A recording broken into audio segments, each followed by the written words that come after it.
Teresa, get going. We are, we're ready. You're online. Okay, it being 6 p.m., I call the meeting to order. Do we have any public comment? We do have one public speaker, John Dorland. Just briefly, we've been talking a lot about the right to fish and the Declaration of Rights, Article 1, Section 25 of the California Constitution. And I went back and reviewed this, and there was something in there that really caught my attention. The people shall have the right to fish upon and from the public lands of the state and in the waters thereof, excepting upon land set aside for fish hatcheries, and no land owned by the state shall ever be sold or transferred without reserving in the people the absolute right to fish thereupon. And no law shall ever be passed making it a crime for the people to enter upon public lands within the state for the purpose of fishing in any water containing fish that have been planted therein by the state, provided that the legislature may by statute provide for the season, when, and the conditions under which different species of fish may be taken. Now, it's that second part that caught my attention because Steve Rebuck, who's been militating for the reopening of the fishery on San Miguel Island for abalone, he wrote this book along with his son and a friend, and I opened it up and I was looking through it, and on page 77 is a picture of this guy, and I'll pass this around. And it says, in the 1970s, the California Department of Fish and Game experimented with outplanting of abalone. Here, California Department of Fish and Game biologist Richard Burge prepares for a dive during the planting of up to 40,000 juvenile abalone at San Miguel Island, Santa Barbara County, California. Richard Burge collection. Well, they did the research and they figured out that it's somewhere north of 40,000 abalone that they planted out there. And so all of a sudden I'm having this epiphany and connecting the dots and saying, wait a minute, if they planted San Miguel Island, they can't close San Miguel Island. And they passed legislation and they passed Fish and Game Code regulations, and it's all been illegal because nobody went back and checked to see if they could regulate that fishery once they planted it or regulated to close it. So the moratorium now has been going since 1997, and I sort of feel like Dr. Frankenstein, that I've given a weapon of mass destruction to these abalone divers, and now they're going to go after the state and assert their rights to fish. But it's an interesting development, and they are filing claims, and we'll see where we end up. Steve Rebuck and Jeffrey Baldwin went up to Sacramento in front of the Fish and Game Commission, and in public comments, they unloaded on the commission, and it was not a happy event. They were told to sit down and shut up and not go into details. Was it on this particular subject that they, okay. Are you gonna represent them when the time comes? No, I am going to retire. My plan is to retire and to assist them to get representation, but it's like that sports manager said, it's a pig and chicken situation, like breakfast, right? The chicken's involved, but the pig gets consumed. I don't want to be consumed by litigation with me. Well, Go to the California Supreme Court. well, it does appear to me that the state will continue to straight arm anyone who tries to bring some common sense to this, and that the only thing underline the word only. The only thing that is going to get their attention is a very serious lawsuit that could cost the state money for lost wages, as Phil mentioned in the car to me as a possibility, and something of that nature. Short of that, you're rolling the ball up the hill. So the claims right now are somewhere north of $10 million. And they're being submitted to the Director of Finance. The state has 45 days to accept or reject the claims, at which point they're deemed rejected. And then the abalone fishermen and whoever else is impacted then has 6 months to jump into court to sue the state, to enforce the state constitution. And that's under Civil Code Section 52.1. But the action that has been submitted, has that been done with proper legal counsel?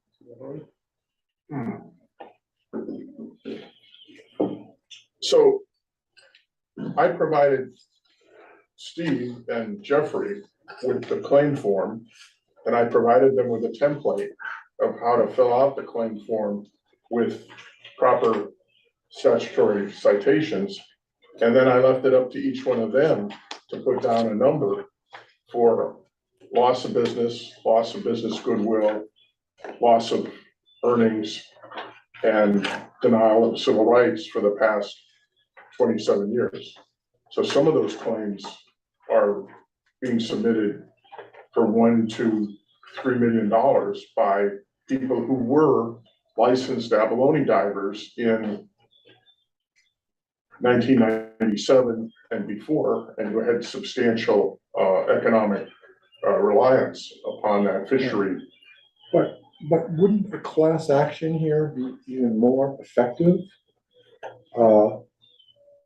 That's an option, but they're reaching out to some people who could fund the litigation. So we've talked to Pacific Legal Foundation, and we talked to Capello and Knoll, and they're talking to some other public interest law firms who would have the staying power to take on the state and make this a test case for what's called economic liberty as a civil right. Thank you. Thank you.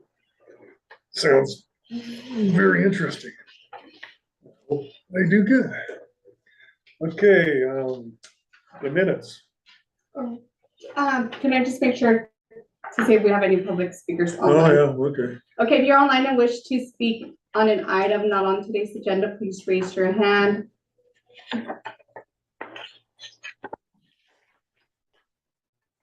Are we gonna have, was it Blake? What was it? Jason. Jason. Jason, did you want to speak on an item not on today's agenda? Yes, I would. Okay. Fishermen's Association.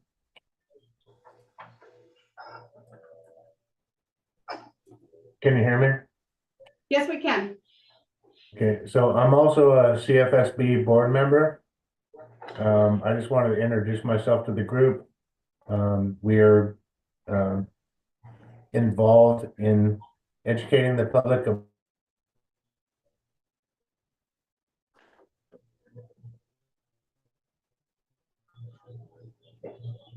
Jason, I think we lost you.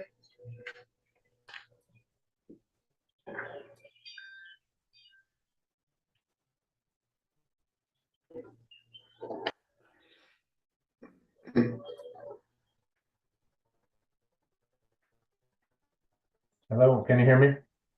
We can hear you now.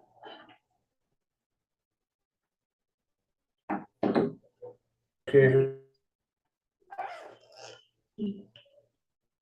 We're really involved in our community, and we're hoping that the commission comes alongside us in our efforts to educate the public on the benefits of enjoying your local seafood that you own and that's a part of your community.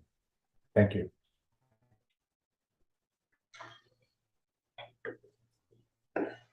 Hey, thanks. What group was he again? He's on, Commercial Fishermen of Santa Barbara, he's a board member, Oh, and okay. VCCFA, Ventura County Commercial Fishermen's Oh, Association. Okay, I think I've talked to him before. Okay, any other public comment? I think I have a weak internet connection, but I'm doing my best here. But anyway. That, local seafood.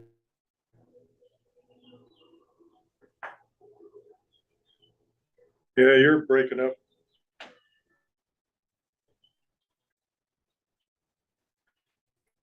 Perhaps we should invite him to submit a letter outlining his Yeah, desires. come in person to the next meeting. Will be in Santa Barbara. We'll be in Santa Barbara then. I will certainly attend that meeting and, hoping to.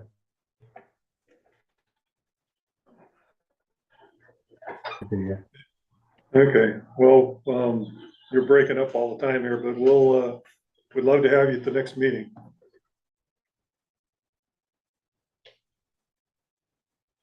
And that was all for public speakers. Okay, so next order is the minutes. Let's have a chance to look at them. Pretty straightforward. Look accurate to me. I did get an email from Mark asking for me to correct, his spelling of his name, so I'll be correcting that. Okay, so I have a motion to accept the minutes. So moved. Second, all in favor? Aye. Passed unanimously. Okay, next order of business. New items, review, consider new fish and wildlife grant request. The first one up is bringing back the burrowing owls. If those folks are here, we'll hear from them, or Scott can talk to it. Let me just give a little background to this information. At the last Fish and Wildlife Commission meeting, Lisa Stratton from the Cheadle Center for Biodiversity and Ecological Restoration submitted this growing out proposal. And her budget was in the form of salaries, travel, equipment, supplies, a typical budget. And we felt, based on our past experience, that she could go back to the drawing board and develop a budget based on the product. So we told her to restructure her budget so that she would say she would build 100 burrowing owl entrances, and this would be the cost. And so there was a cost per burrow, and then times number of burrows gave you the total cost. The trouble with that is that she then later ran into some problems at the UCSB end. And that was because for billing and for their own internal accounting, they needed it in the traditional form, the supplies and equipment and so on. So that led me to ask, can we cover salaries and travel with these kinds of fish and wildlife funds? And boy, did that lead down a rabbit hole. And so what happened then is I talked to David Villalobos, and he referred me to legal counsel, Hudson Hornig, to the head of administrative services, Drew Resura, and to the head of financial services, David Mitchell. And then they in turn, they basically said, as long as it's signed with CDFW, you can almost charge anything to this grant, as long as they say it fits those purposes that are listed under 13103. Those are the 14 purposes at the end. So that seemed fairly flexible. Within that, this commission has a lot of flexibility in determining our own rules and what kinds of things that we have to fund. But all of them said I should check with CDFW, which resulted in other going down the rabbit hole. And so I talked to Kyle Rice, who was the fellow that responded to Phil's queries about whether or not these grants could cover permits. And the response back from that was kind of iffy, but they said maybe you need to pass it by our regional manager. In the case of Marine, that's Region 7. And Craig Schumann is the head of that. I think some of you know Craig. And but for inland and freshwater stuff, Kyle Rice, who wrote the previous letter, and Glenn Lukey are going to be the key people we consult with about whether or not funds can be applied to these to different kinds of expenses.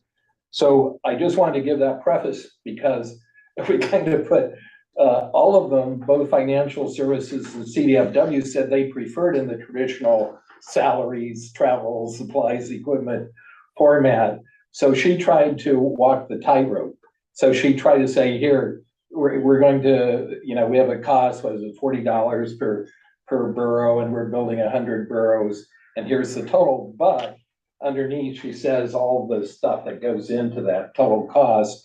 And she gave me a more detailed breakdown if people like it, of how much goes into salaries. But she has to thread the needle of sort of saying, here's the product, but here's all the costs, the salary, the labor, the supplies, and so on that go into those costs. So the $400 per unit cost has all of that embedded into it. Yeah. Okay. The way I understood, reading through the correspondence back and forth, was as long we can do salaries and transportation thing, the longer it ties back into the work product, Right. then we're good.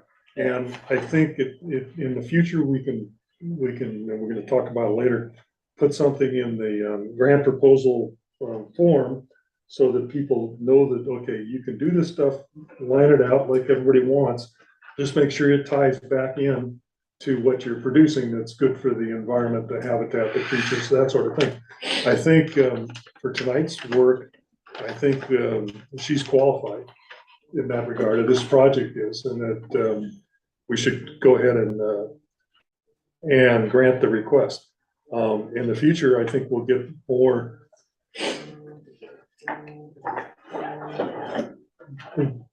proposals that are easier for us to deal with if we change the grant proposal form a little bit. Right. So that's where I'm at this one.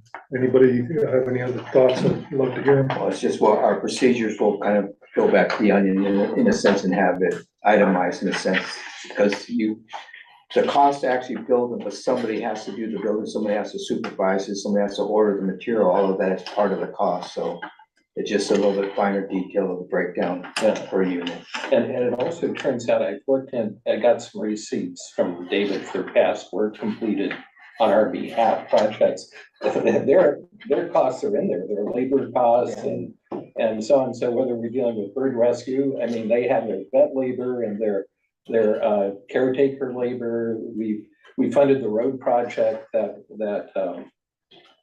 Mo Gomez put in, and in that one, he is just a subcontract, but within that subcontract is labor, travel, and all these other things. So we've already done it. It's just that it's been kind of hidden inside the way things are built. Any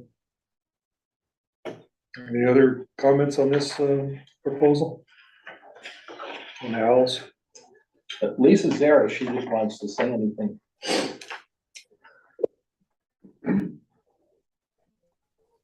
Hi, can you hear me? Yeah. Hi, Wayne's here too, but yeah, we just wanted to say thanks a lot. And we got a chance, since we've been working at Dangermond, to do a bunch of assessment out there. And we are, convinced from all that assessment that even when there are burrowing owls, that many of the burrows are really substandard, and that this project will really make a difference. And we also made connection with Vandenberg.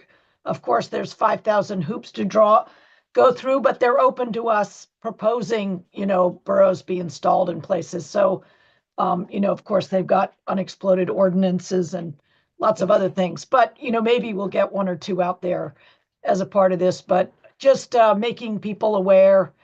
And we continue to have all the other ranch partners that we had initially. So we're really looking forward to implementing this and appreciate your support. Okay, thank you. So do I have a motion to accept this proposal or grant this proposal? I'll make a motion. And I have a second. Second. All in favor? Uh, Passed unanimous, And that's for the $40,000. $40,000. Okay, yes. Next one is the Marine Conservation and Sustainability. Aquesta Continuation High School is requesting a grant of $2,186 to provide students with the opportunity to explore and immerse themselves in a natural marine world. From what I gather, this request did include the cost to charter the boat. Yeah, they sent in a revised grant today to include the cost of the charter boat, so it's up, I think, around 6186. So I'll start out the conversation here. I think that, we've done something similar with the Los Prados Boys Camp people. This is opening up something that could be really a continuing process. If we get their proposal to include a whole series of learning criteria. That we're gonna have this flyer that shows fish anatomy, and then we're gonna look at the fish being cleaned and match up the parts, and we'll cut open the stomachs and show what fish eat, and we'll talk about the anchovies doing biomagnification and with plankton and causing Delmonic acid poisoning. We'll look at the oil slicks and talk about natural seepage in the channel. We'll talk about sustainable yield relative to the fish we're catching. We'll show how the descending device works to deal with fish that have blown up from being brought up from deep depths. And we'll hand out something like this, which costs like $5, California fin fish and shellfish identification book. It has colored pictures of every kind of fish they could catch here in California. And they can go through what they're catching and try to identify it, that kind of thing. But we gotta do more than just take a bunch of kids out fishing. I agree with that. And it's gotta be educational, and you've got an hour going out to the fishing grounds, you got an hour coming back.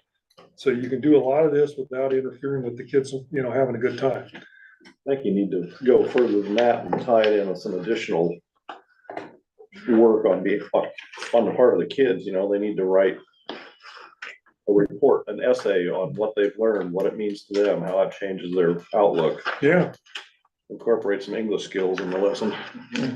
Well, is there anybody here that's is liaisoning with these people? I am, yeah. So, and the reason they got started is because I was one that originally wrote the grant request for Los Prados. And just a little bit of feedback.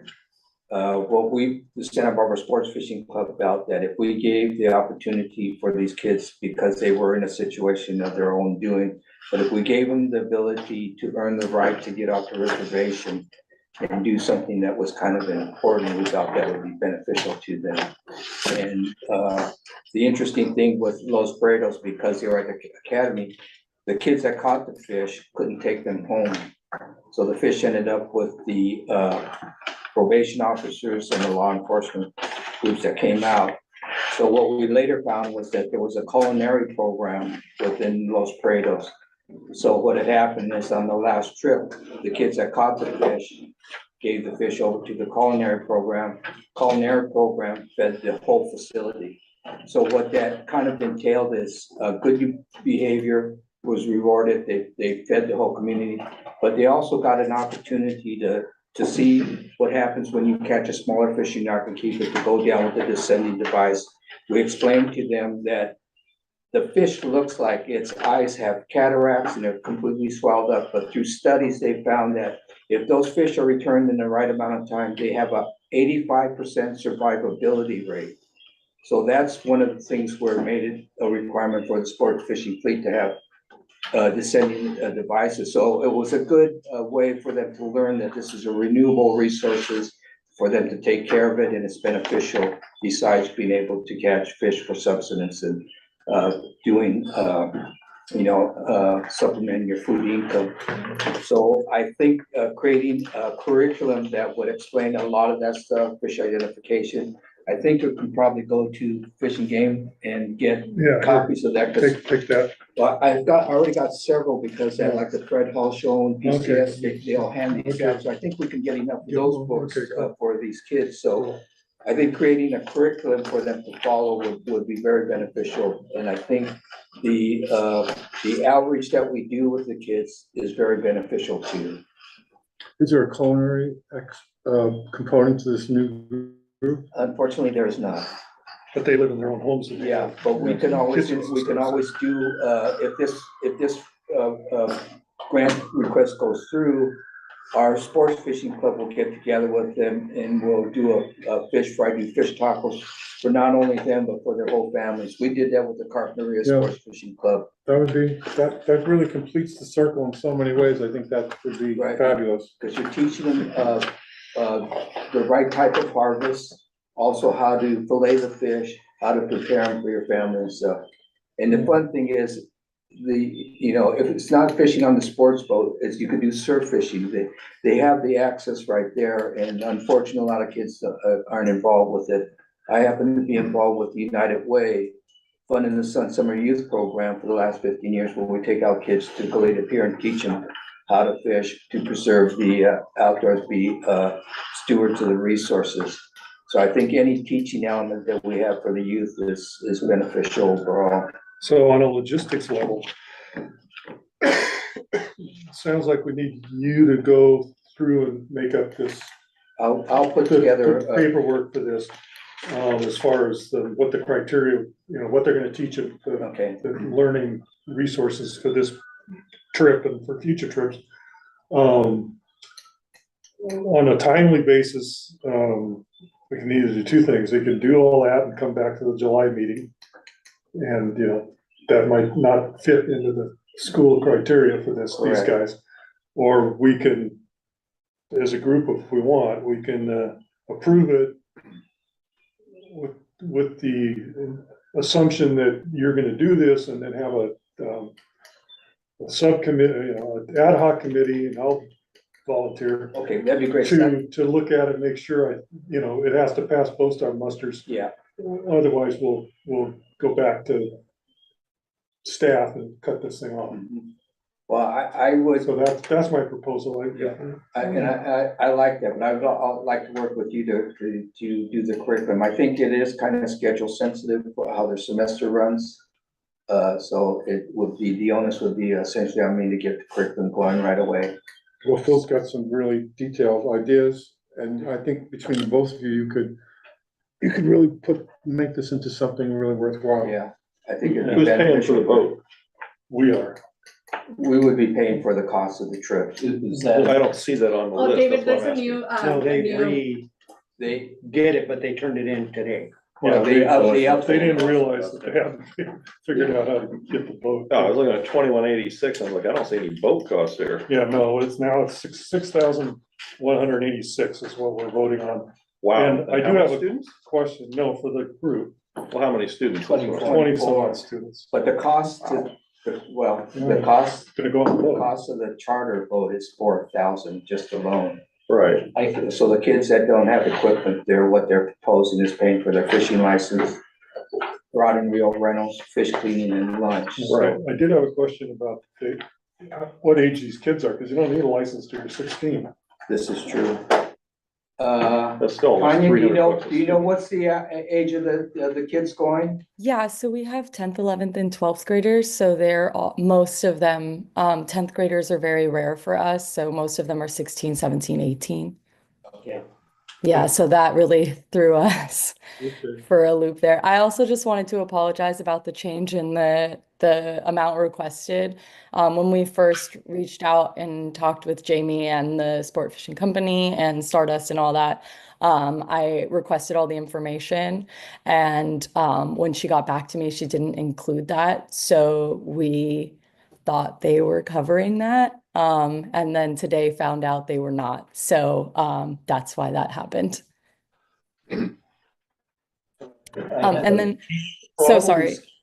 You Could I just probably- I'd like to make one comment. You know, you could probably find a day where you could just go open party and, it's like $75 a head for the half day, which for 20 some odd people is cheaper than $4,000. Yeah, I think their problem they run in is they have to schedule it as a field trip.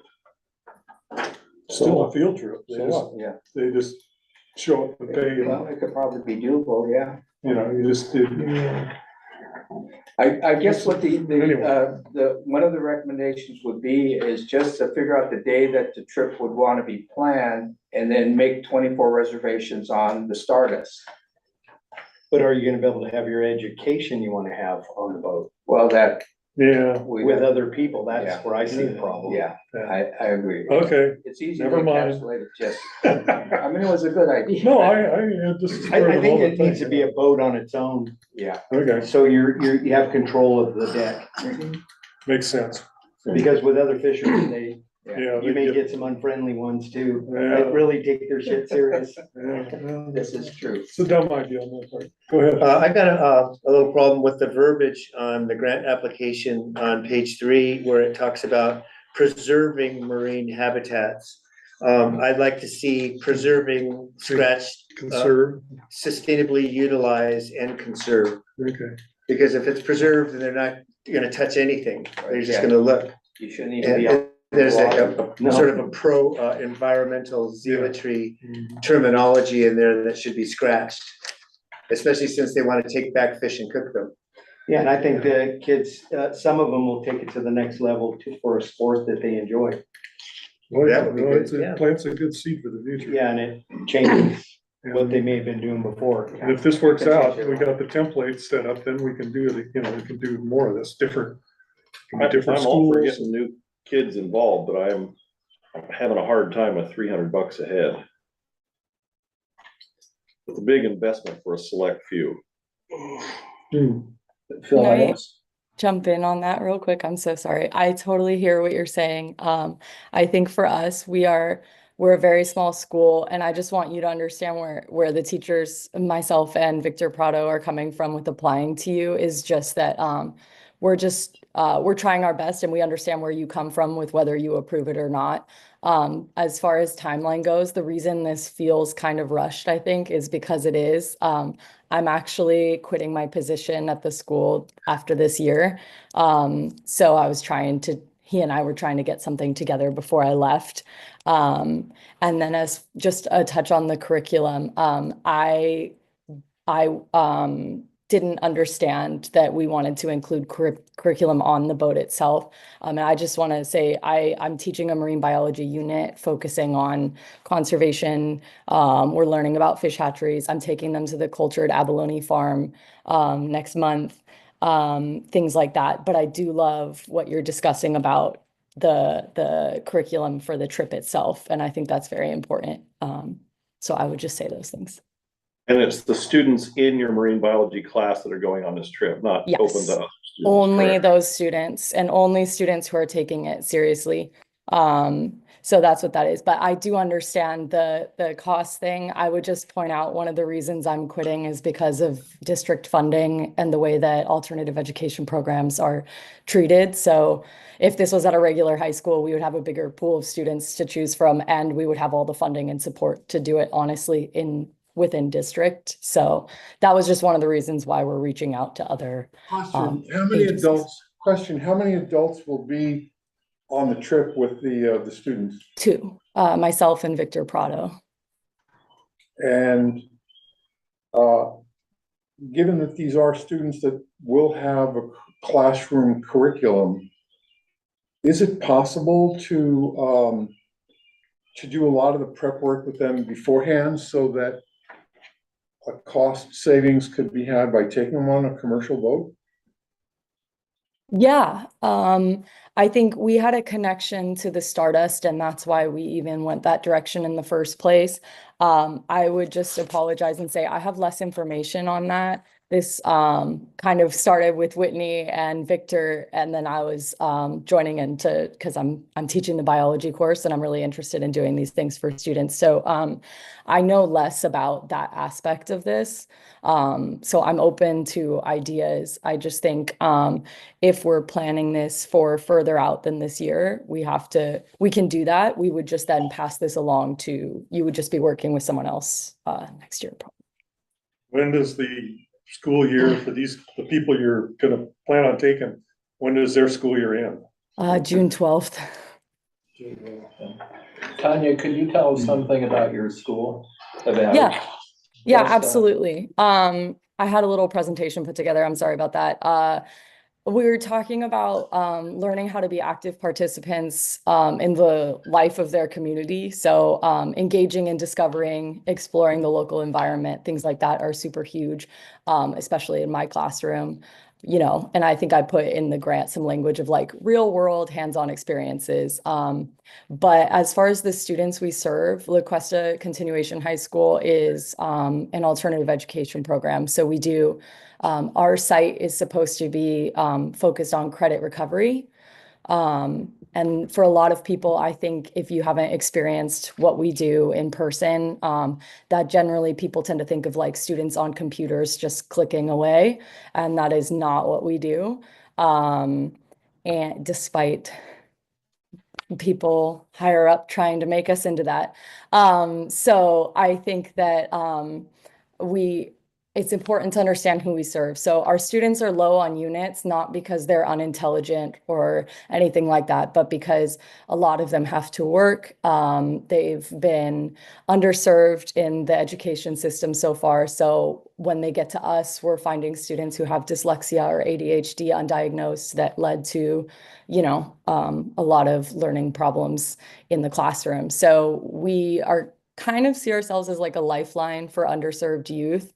I don't like to label them in certain ways, but it is a truth. And so we have small class sizes, individualized support, and we just really work to help them re-engage and reclaim a sense of purpose. And I think that's something like this is really helpful for that. But that we have a smaller school and smaller class sizes, so that does lead to a more expense per student for something like this.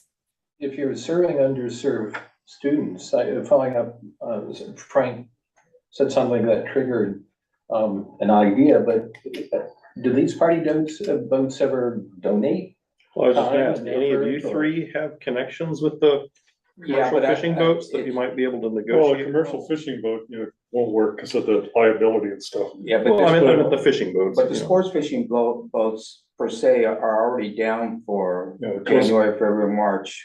There's 3 months that they're not essentially making any money, so their time to make up the money due for the operations from April 1st to December 31st. So I don't know how much they're able to donate. Yeah, there might be some other places where you can get some matching funds, you know, but one of the problems you're gonna have, or we're gonna have, is even if we approve this, we're not gonna get the money by the June. That's what I was thinking. I just want to acknowledge that truth and that we are kind of rushing things. I don't want you to think that I'm thinking things are magical or anything. I was just really pushing. And to be honest, we've had a lot of red tape from the district. And then even if we got your funding tomorrow, we have to apply for the field trip application with the date and the time and all this stuff. So I see where we're coming from with things. We were just trying. I wonder, Phil, do you think you'll do this annually?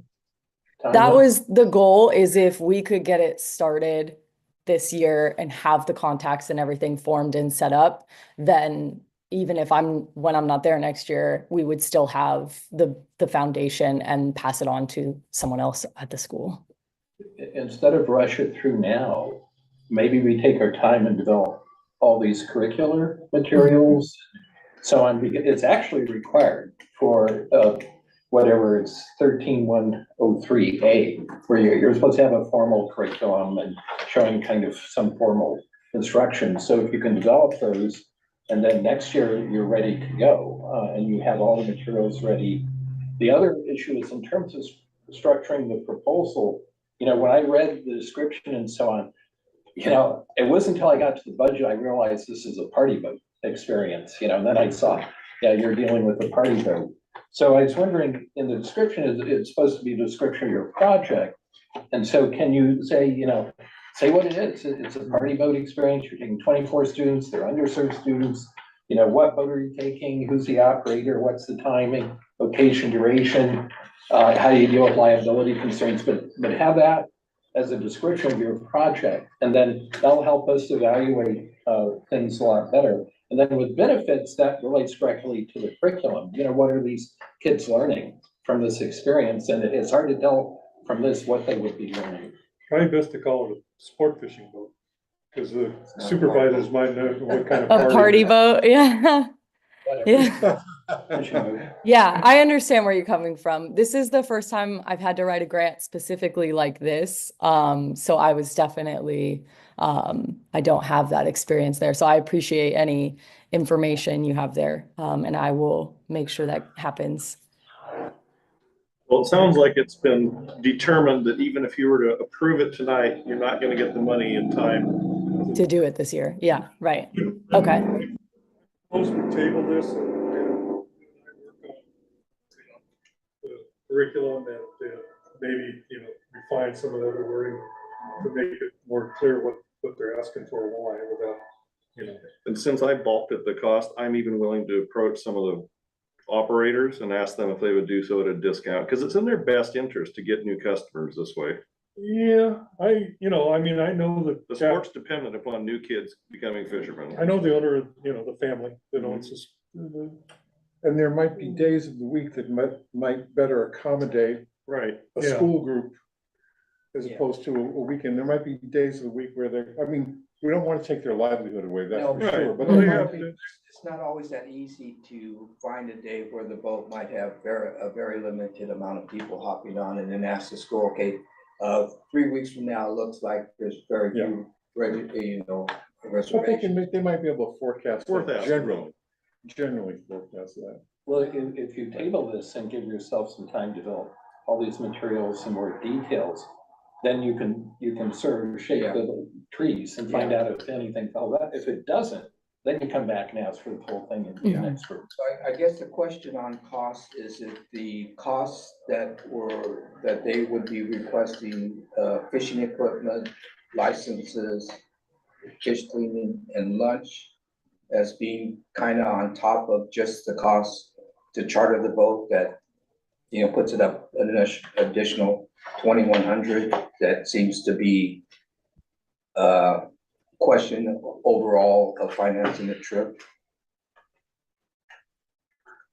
Well, about the only thing you can cut out is they can bring their own lunch. Half of them will probably be dumping their lunch over the side anyway. Well, it's okay and stuff. I mean, I can go back and ask some of a few of the fishing clubs if they might want to help sponsor the club. I mean, the clubs would help sponsor the trip and maybe cover the cost for fish cleaning, fish, equipment rental, and that stuff to bring the costs down. It's just a lot of these kids are at risk and they don't have the extra money to have, fishing pole, tackle boxes, stuff like that.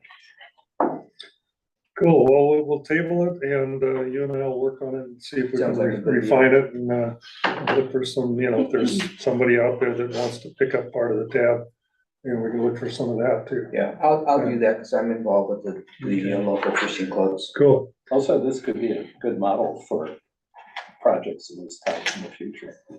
Yeah, no, this, it fits our criteria. It's just a matter of making it fit our criteria. Well, thank you so Okay. much for considering it. And Whitney, I'll work with you as well to help build that curriculum. It's not all on you. I'm here for that.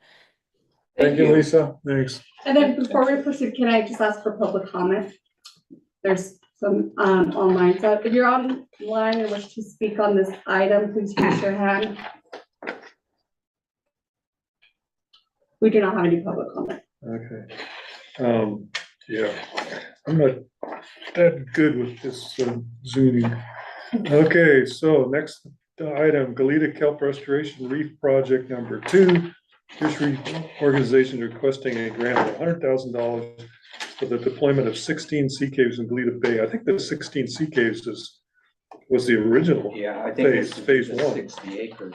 Yeah, so if Chris would like to talk, I have a bunch of stuff to say on this project. Guess we should let Chris go first. Yeah, hi, thanks everyone. Thanks for having me. I apologize for not being there in person. Yeah, good catch on that. So yeah, the 16 have been deployed. They've been down for 14 months. I dove it 2 days ago, despite the red tide. I was able to see a plethora of life. The scallops are about 2 inches. The lobsters abound. They grow in numbers. There's a large amount of rock crabs of both the yellow and the red crabs. And then there's 5 or 6 holdfasts on each one with kelp all the way to the surface. And then the understory, the laminaria and the dulse and things like that. It's a fully functioning, 3-dimensional, high-performing kelp marine ecosystem. And so the promise we made was that we were going to move to the permitting of phase 2 for all of Galita Bay, which is 65 acres with kelp to the surface. In the packets that the commission has received, there's a drone shot of that kelp canopy on the surface. So the bid for the full permitting is $435,000. That I submitted that as well. So we submitted for $100,000, and what that does is that puts in all the permit applications to the agencies, likely covers the agency fees, and then the additional surveying included in it. There's essentially no administration in that or anything. It's just for the permitting. And then I was asked by Phil to ask California Department of Fish and Wildlife to issue a finding. So I corresponded with Mr. Schuman and his response, my interpretation of his response, which the response was also disseminated by Teresa. There appeared to be no clear objection for use of funding the permits in this specific case because we have already succeeded and have a successful pilot project. So it's not like it's a greenfield project. It was a little bit ambiguous saying it's slightly unusual, and then they reference the code, and it's in line with habitat restoration, and it appears to kind of be the commission's call if they want to fund it and move it forward. I will say this, we're undertaking large fundraising projects in a dozen different capacities. We've recently been recruited by the Port of San Diego. They want us to make a reef in North County. These early discussions, there's resources there. Some of the wealthy community members in Malibu and the city council have recruited us to make a reef there. And, we only have so much time and effort, and whoever ponies up the money first is going to get this project in their front yard. And we want it to be Galita because we're Santa Barbara based. But the community at large has not stepped up and said, here's your money to go restore a kelp forest, even though we've proved it for them. So that leaves the commission to get it over the hump in terms of permitting. Now, if it goes into a fully IR, no, the $100,000 doesn't cover it. But there is this thing called Cutting the Green Tape Initiative, where if it's accepted that it is full and proper restoration, that there should be a minimal EIR associated with it, and that should cap the costs. Maybe some additional monies beyond the $100,000, but that liability is on us to do it. The important thing is that the applications get filed, because the study permit's only 5 years, and we've already burned up more than a year. So that clock's ticking, and it would be a true shame if 5 years came and went and those things just had to be thrown in the garbage. And if we don't get the permits, that's what's going to happen. So that's where I'll leave it. And if it's sustained, hopefully the supervisors will also, concur that it's a good use of the funds. Okay, well, in our procedure, trying to get the Fish and Game to give us approval to use our funds or the funds to do permitting, they strongly recommended that we use the Green Tape Initiative and work under the Green Tape Initiative.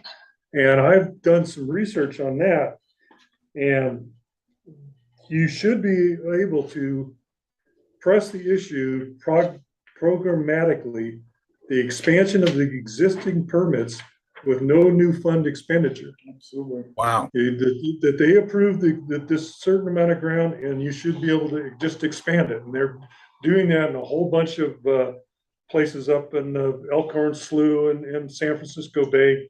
They, in the documentation, it says flexibility and change from the permitting agencies is required. Mhm.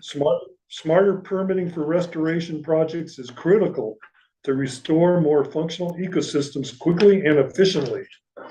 And the guy that's kind of the lead guy in all this is Wade Crowfoot, the Secretary for Natural Resources of California. And he's one of the main pushers of the Green Tape Initiative. And they really, told us in their wording with us is that, don't do this until you've totally exhausted the Green Tape Initiative. And I see, no way that they can not go with that process.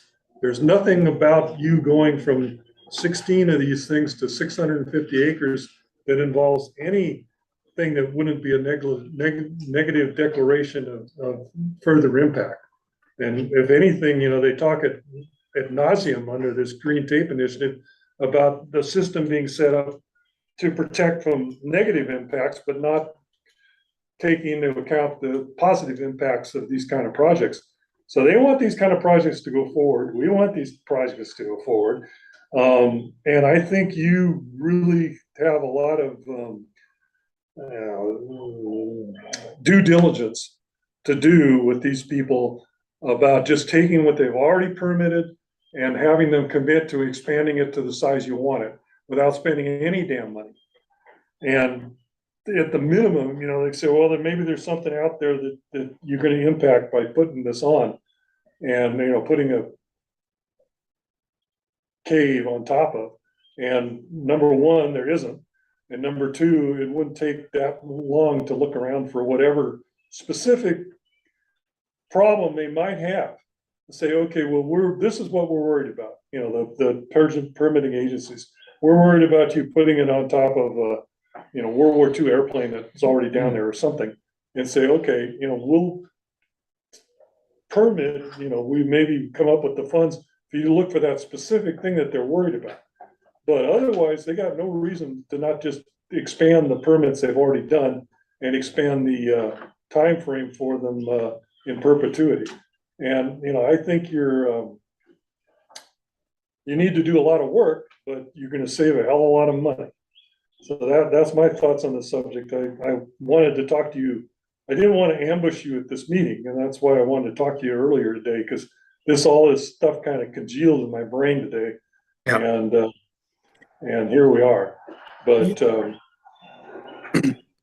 yeah, that's wise counsel. Thank you very much, Phil. So yeah, we'll pursue that. I mean, it's already in the permits that we can't impact existing habitat.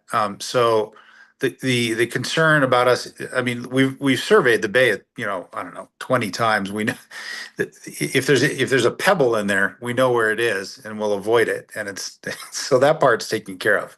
And it's also sort of codified in the permits that what's to be avoided. But well, look, we still need to pay our environmental consultant to do even that part, right? And those guys don't work free. They do discount.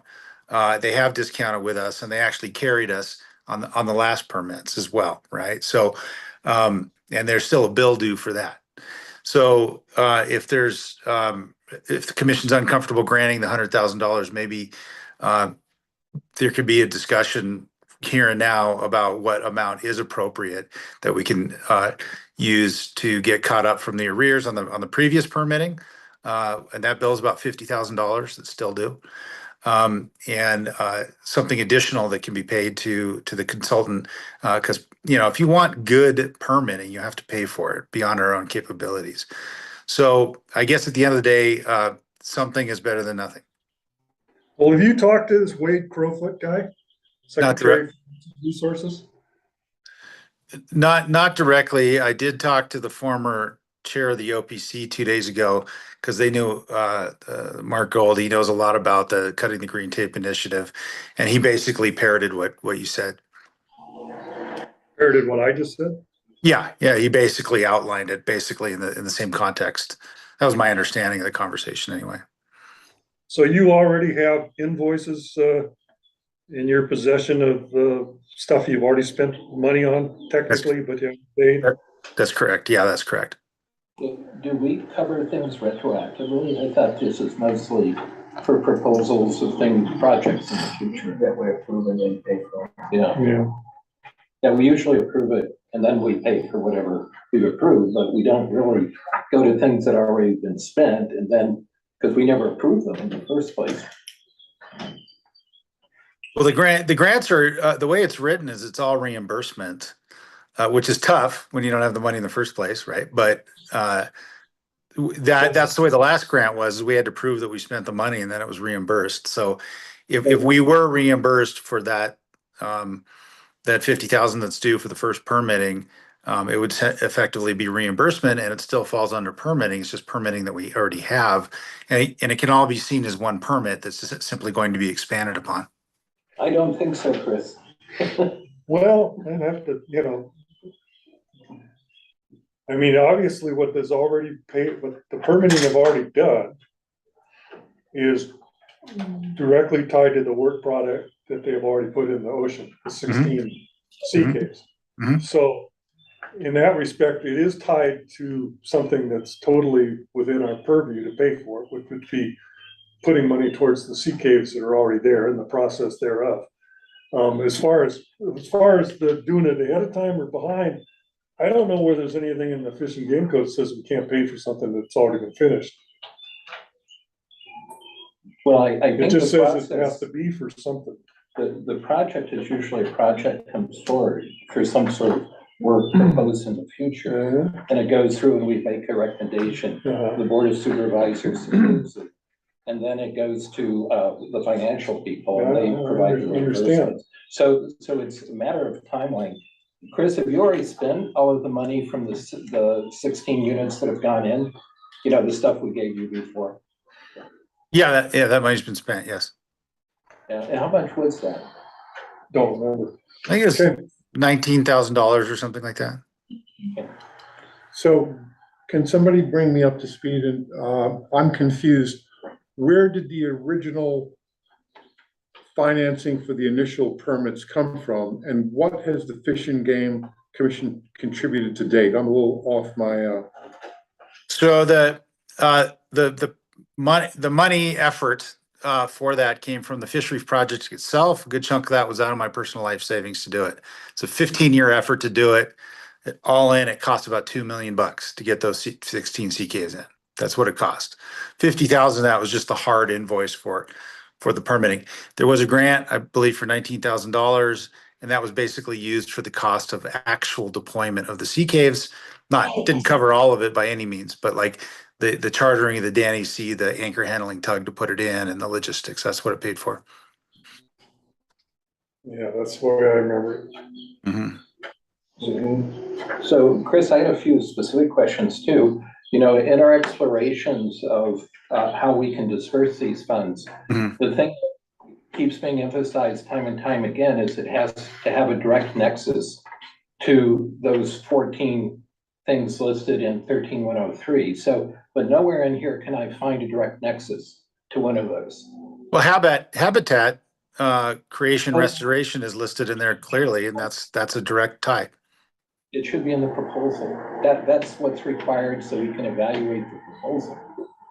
You know, it says it again and again. What's the nexus with 13103? It's not anywhere in your proposal. Well, what would happen if now that he brings it up in this, something that's already been done fashion?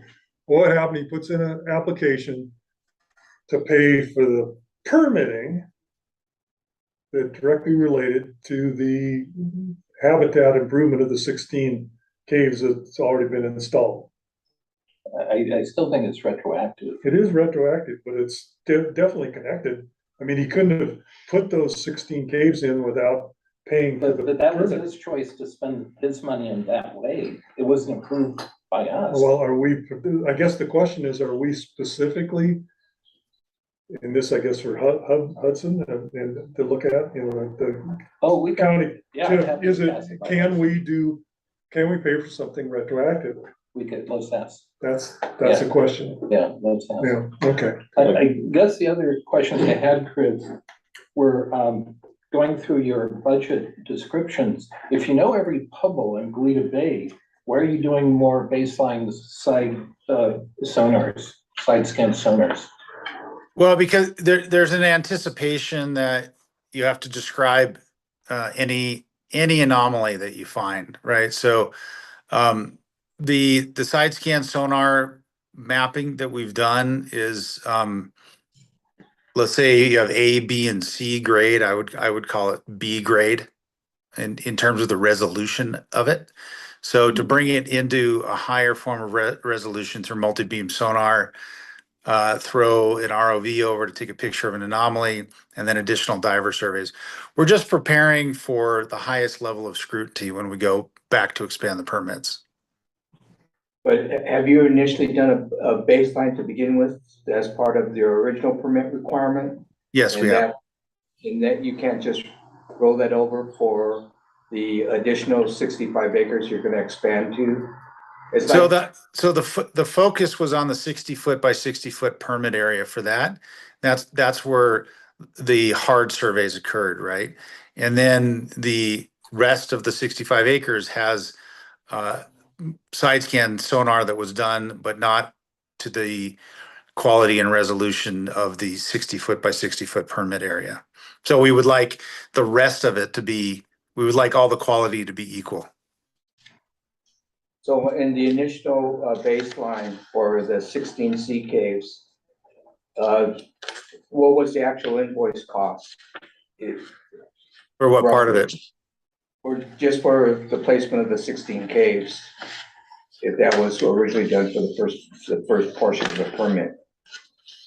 But I'm not clear on which facet of the operation. Are you talking about just the cost of the anchor handling tug, or building them, or importing them, or the R&D to make them, or like what part are you talking about? I guess I'm just asking is you're estimating 20,000 costs to do the baseline survey area.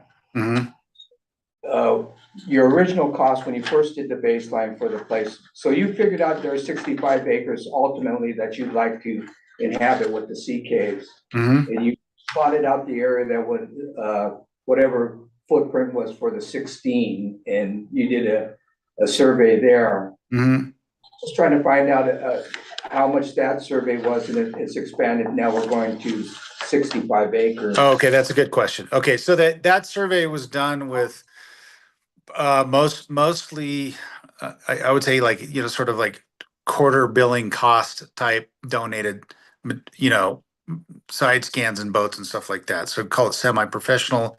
The outcome was good enough to see what was there for a small patch. To do the full money on the 65 acres, we'd like to hire a top tier professional, you know, somebody like, you know, Rados and Associates or you know, Pi Surveying, you know, people that survey oil fields, things like that. So we'd like to sub that out to a more professional system. And that's why you have that price tag. 20,000 is a very low cost for something like that. Okay, was that just like a rough estimate, or was that an actual quote?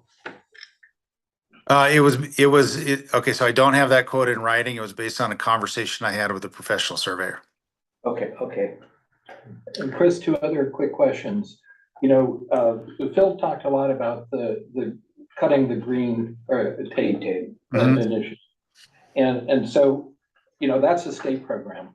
So you just have agency fees. Do you have other kinds of fees besides the state fees? What, you know, it would be helpful if you had a list of the fees you need to get and the kinds of things you need to do. So are there Well, the cutting the green tape thing's supposed to include the feds and everybody involved. Oh, okay. It's supposed to bring all these agencies in, every friggin' one you can think of. I don't. It's, I'm sorry. you know, and that will be the, you know, that's where this Wade Crowfoot and, you know, his auspices to say, okay, you know, we'll get all these other guys in line. It's up to those agencies to get together and do this, not you. That's where, you know. That's great to know. Yeah. So, but my question is, it would be useful for me to see what the fees are. You know, what are the applications you need to make? What are the fees? Yeah, well, So the, you know, So even if the cutting the green tape flies for the actual permitting component of it, I don't think the agencies that charge a substantive fee are state lands and coastal commission for a coastal development permit and a state lands fee. I don't think they're going to waive their fees even if they issue a larger permit. In fact, I think I mean, I don't know how they calculate their fees exactly. I do know the first time around, I think it totaled the actual net fees were something like $14,000 or $15,000. And then there's fairly expensive permanent bonds that have to be posted and removal bonds and in perpetuity bonds and all kinds of costs like that I don't think you're getting away from those costs. And I don't think the agencies would tell you what those fees are until this application is submitted. So is it going to be $50,000, $40,000 for the fees? It probably will be something along those lines. Yeah, I don't need the quantity. I just would like a list of the kinds of fees you have to pay. Yeah, The description. Yeah, But- the Army Corps has a nominal fee, right? And so they don't charge a lot. The only actual hard fees, like I said, are with state lands and coastal commission for coastal development permit. Yeah, I think you've got a huge amount of due diligence to do with this green tape thing. Cause they're talking in their preambles and all of what their goals is eliminating these fees and getting the resource enhancement stuff done. But it's a whole different ball of wax than somebody that's trying to put a rock revetment in front of their house on the beach. They shouldn't have to pay for any of this crap. And I really think you need to press this issue hard. Okay. And you'll know, a month or two or less, that they're gonna not do shit for you, and then we'll come back and deal with some of these other issues. But yeah. One other question about your budget, Chris. Then you have a fourth item, which is vessel divers outreach and staff time. So what's that for? Is that for the side scan sonar, or is that for something else, or what is that? What's the amount that I associated with that? Not the amount. What are you doing? What's the rationale? The vessel Item divers outreach staff time. No, item 4 in your budget. What is that? What are you going to do with that? What is the rationale for having these? How does this fit into your overall proposal? Well, when you go to permit, the public process is germane to the process, right? So they, including things like this, right? Just because I do it for free doesn't mean our consultants will. So any engagement with the public or any meetings or anything like that has a cost associated with it.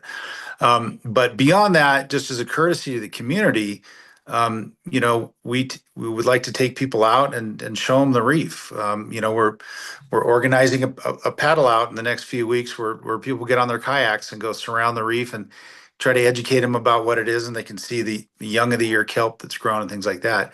Because when something's in the water, it's out of sight, out of mind. And it doesn't matter how substantial it is or how good my videos are or photos, you have to keep the public engaged so they understand what what the benefit is. And that has a cost associated with it. I think in general, Chris, all the stuff we've gone through and in dissecting your budget, it's not in your proposal. It's not in describing what you're going to do and why you're going to do it and the kinds of effort that need to go into it and how it fits into the whole picture. So that's the problem. The other thing is we're used to funding products, your 16 initial sea capes, but this is pretty amorphous. It's not like we're funding habitat improvement directly by saying we're creating more fish habitat or more, this is some kind of indirect preliminary before you even get to habitat restoration. Well, the whole proposal surrounds getting permits, and without permits, you have no habitat restoration. Back to the green tape. Yep, and then we get back to, you chasing this other thing as far as you can take it. Okay, so I think I'd like to ask if there's anybody that would want to move this proposal forward today. Okay, not hearing anybody, would table it and see how things work out in time. I'm gonna go on to the next, thank you, Chris. Okay. Sorry to That's okay. Thanks for your time, guys. I appreciate it. Okay, Can I Chris. just ask for public comment really quickly? If you're online and wish to speak on this item, please raise your hand. We're not seeing any public comment. Okay, so next is an update from Steve Rebuck. I don't know if John already covered what Steve might want to say today, but if he's on the, is he on the line? Is he on the line? He had said he didn't want to speak after all, but he's online though. Okay, well, if he doesn't want to speak, then John probably covered it. He's not online. Not on the line? Mm. Okay. So then the next thing, report from the chair.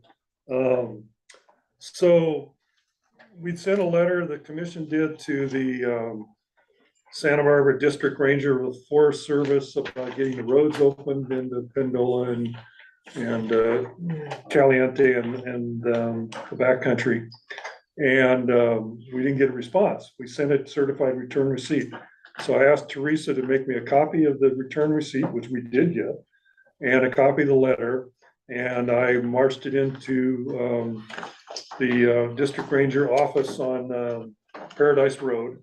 And he wasn't there at that moment, so I had him put the copy of the return receipt and the letter on his desk with my card. He called me back and said, you know, I never got that letter. It obviously got here because he's showing me the certified return receipt, but I never got it, and I'm really sorry. And the road that you're interested in is very high on our agenda, and we've given it a, you know, S13, you know, whatever, some kind of code for something they're gonna work on as soon as they get the money and the time. And I go, okay, well, I'd like you to come in front of this commission and tell them what you just told me and answer questions. And please contact Teresa, and so we can put, you know, because of the Brown Act, so we can put you on the agenda. And he never contacted Teresa. So his name is Daryl Hodges. So my thought was, you know, I was gonna push the issue. I, you know, talked to Teresa like 3 or 4 weeks ago about this, and he hadn't contacted her. I said, well, I really want to get this guy to come and talk to us in Santa Barbara, so we have a whole bunch of room for the public at the county hearing. And I'm gonna go back to him and say, okay, we really want you to come to the July meeting. If he commits to it, then I'm gonna go to all the sporting goods stores, all the fishing stores, talk to the 4-wheel drive clubs and anybody that might be interested, and say, hey, now's your chance, if you want that road open, to come to this meeting and public comment and you know, give this guy a piece of the public's opinion. So that's my strategy. I would like your guys' blessing to continue that process, or not. I think it's a perfect strategy. I second that, because public comment is really important. I mean, a couple examples, back in 2019, when AB 3030 was going through the legislative process, there was a big response from the sports fishing community about questioning the science that was being used for that bill. There was enough public comment that the bill was pulled, never went to committee, but the end around was 30 by 30 was put back as an executive order. But the public comment was strong enough that it was pulled. It's the same thing the Fish and Wildlife Commission, State Fish and Wildlife Commission, the last 2 meetings was going through whether they were gonna shut down sand bass fisheries. Because they, in their views, they were saying the sports boats aren't recording any of the catches for sand bass, so they felt it was endangered. We pushed back and said, do a stock assessment. Anecdotally, a lot of the sports fishing fleets have geared towards rock fishing. Santa Barbara doesn't go and fish for calicos or sand bass. And a lot of the recreational guys are just doing catch and release. So you don't really have a good stock assessment. So do a stock assessment first before you want to try and close the fishery completely. So the consensus was that the sports fishing community didn't want to close. The Fish and Wildlife Commission made a concession and went from a 5-fish limit to a 4-fish, but at least now we have the ability to be able to do, people that want to do subsistence and such. But my point is that public comment was enough to push it. So if we hold if we can at least get them to the meeting, Mhm. and then we can alert the public that there's an opportunity for them to be able to voice their concern. Cause the last thing I always like to hear is, I have friends that complain about fishing or the right to fish has been taken away.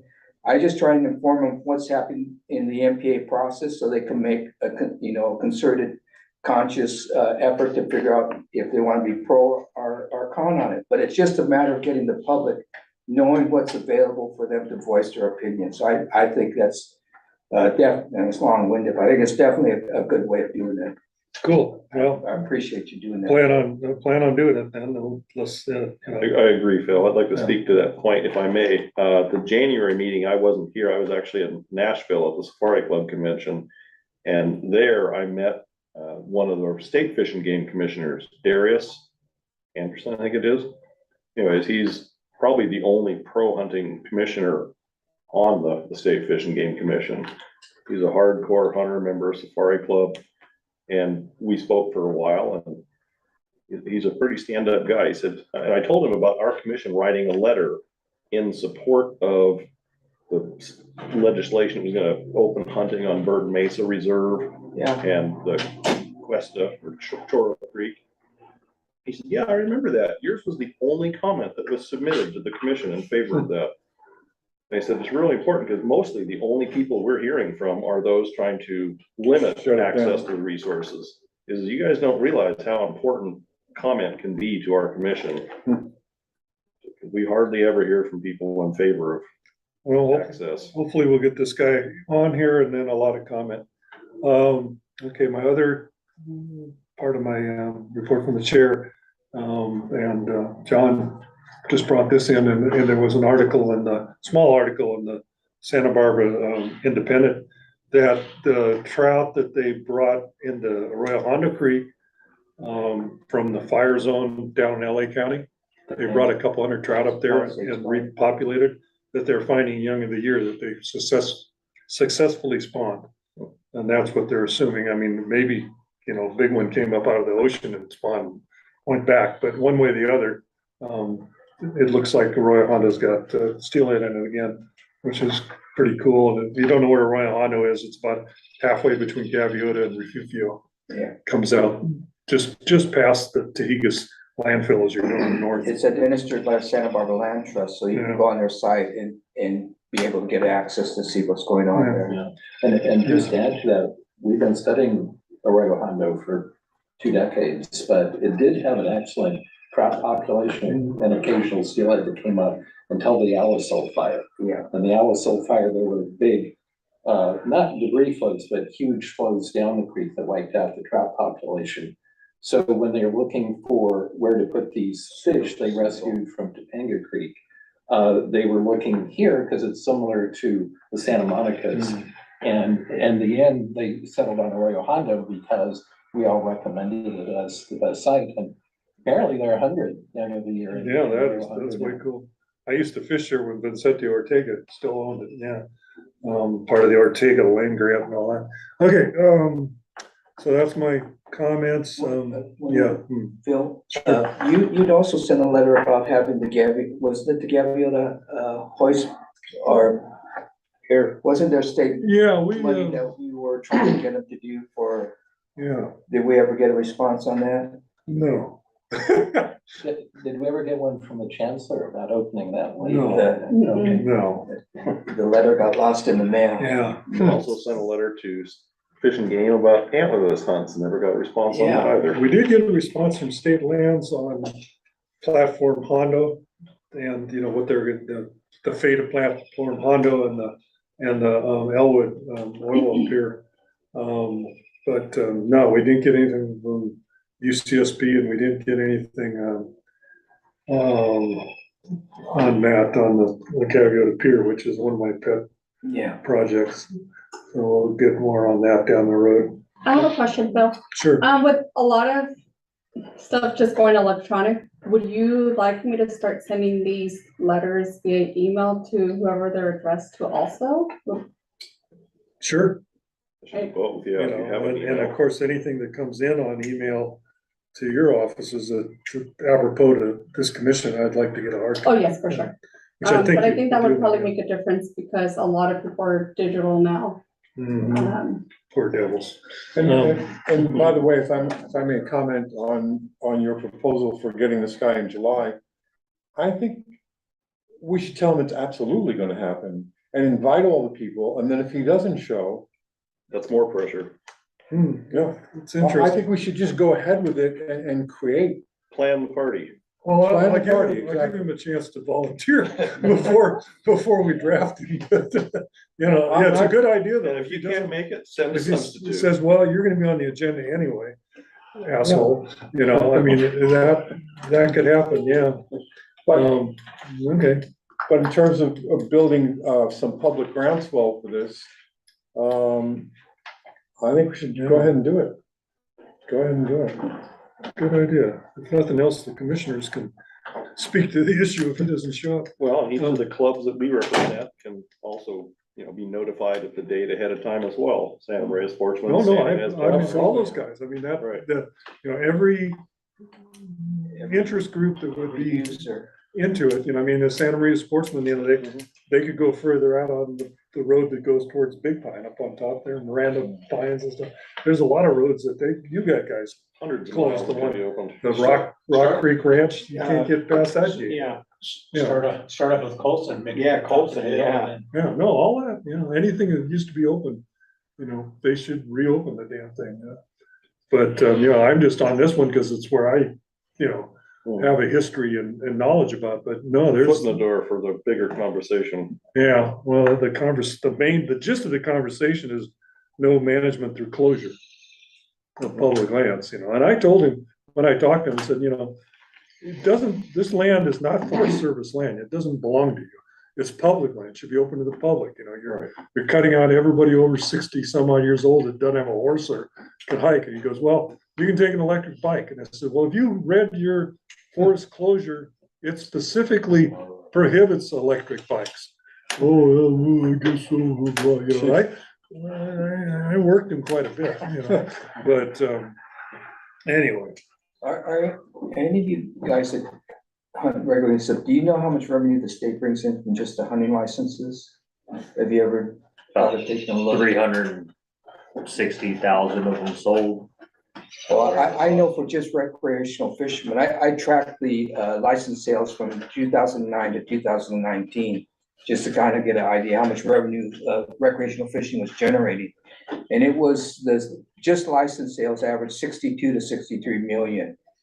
2020, when COVID hit and everybody got stay in your house, when they opened it up and said you can recreate, license sales went up to 82 million. And just recreational fishermen in the state of California generate $3.5 to $5 billion annually. That encompasses trout fishermen, fly fishermen, the guys that go on the long range trips and stuff. But just the fishing entities, recreational generates about 37 to 39,000 jobs a year, 3.5 to 5 billion. In Salud Carvajal District, it was estimated in 2021, I believe, that that district alone generates roughly $83 million annually. It's definitely a multiplier effect. Yeah, so, and if we add fishing, hunting on top of that, as outdoorsmen, we generate an awful lot of money for the state. But we have a very small say-so in legislation. And I think that's one of the things we should be pushing to our representatives, but we are a big economic driver for the state. And we shouldn't be invisible. Exactly. You can say It's the our same state for, Constitution gives us the right to fish. I'm sure it gives us the right to hunt. you can say a lot of the same thing for the commercial fisheries and all the restaurants and stuff that they support. So the next item, modifications to marine protected areas, Blake Herman. Yeah, and before we start, I'd like to give a preface to Blake. At the last meeting, Phil, you got a letter from Blake, and it went through all the petitions related to marine protected area. And he handed it to me and said, could I look into it? And I in turn said I would keep Jeff Mason and Lindsay involved in this. And so I did some background work. And then Blake and I had a long email trail exploring timeline and the issues at play and so on and so forth. And I passed all that to Jeff. and to Lindsay. So I don't know if you want Blake agreed to give an update today on the MPA petition process. But if you want to weigh in now or later, since you've seen it and know this stuff. No, I've kind of been involved in the process going back to, I guess, 2009 when the Marine Life Protection Act was passed, and then I had friends that were part of the working group that hammered out where the MPAs would be in 2012. So I've been kind of following the whole process. I believe, just personal opinion, I believe that the whole MPA process is flawed in one aspect. It never really took into consideration rotating the closures from a 10 to 15 year period. The idea was that the closures would be established, or the protected areas would be established, and that there would be a spillover effect to populate areas outside of the protected areas. But most of the species that they're protecting are homebodies. They don't spill over. And if there's not adequate structure available, the fish aren't going to go there, because just like we would want to sit and live in a parking lot, no fish or wild creatures want to live in an area that doesn't have any structure. So my opinion is this whole process is flawed because they didn't look at rotating 10 to 15 years, because we already have history of areas being closed off, like the Calcott area, and now they open it for limited access. So that's kind of my take on it. But I kind of think what's going on now is a push to take more and more area on the premise that the areas that are considered open right now are getting overfished, and the only way to protect them is to create more restrict or marine protected areas. And then if they are allowed to add 14% more within the next 5 years to get to 30 by 30, and when they do a 10-year review, they're going to say this, the 70% that's open, you've overfished it. Well, the 70% that's open is very limited as far as structure. That's why I think the Fishery Cave project is so important to establish more suitable structure for the habitat. But my feeling is in 10 years, they'll say, you've overfished the areas that were open, so we need more. And it's kind of a self-serving deal for me. But that's kind of my opinion on the whole MPA process. Well, I sat on the MPA process, and the enviros and the scientists and stuff, they got more than 50% of the best habitats in Southern California already. Yeah, And if they can't get what they want out of this, they're never gonna get anything out of it. And then there's some of those MPAs probably did some good, but there's a lot of them they've mismanaged the hell out of. Yeah, but you know, the consensus was that the Naples Reef was grabbed relatively last minute. Right, and the concession was that if Naples was part of the protected areas, that Carpinteria, Reef, and the foot, and it was a trade-off, but not. Yeah, and now we have the NRDC and the EDC, National Resource Defense Center, and the Environmental Defense Center have collaborated together on behalf of the indigenous, essentially, to make Carpinteria a protected area. And all this stuff was supposed to be only done on a scientific basis, was not done it was not supposed to be done to appease any particular user group. Exactly. And it's certainly not, it just was not. I mean, the whole bunch of these were like vanity things where, oh, there's a place in front of my house and I want a marine reserve there. And now that was thrown out. It was going to be scientific, spacing, spatial requirements, size and spacing was the whole key. All those, thousands of hours of it was 25 days of meetings that we went to, the working groups, to hammer all this stuff out. And now you come back and start doing things politically and throwing the science out the window. So yeah, we gotta fight all this stuff. As far as the commission's concerned, are we gonna write a letter on each one that's proposed in Santa Barbara County? Well, that's what Blake is proposing, is he's written a letter already, and on 6 different petitions for Santa Barbara County, at the bottom it says, he'd like our signature from it in the end, oppose or support.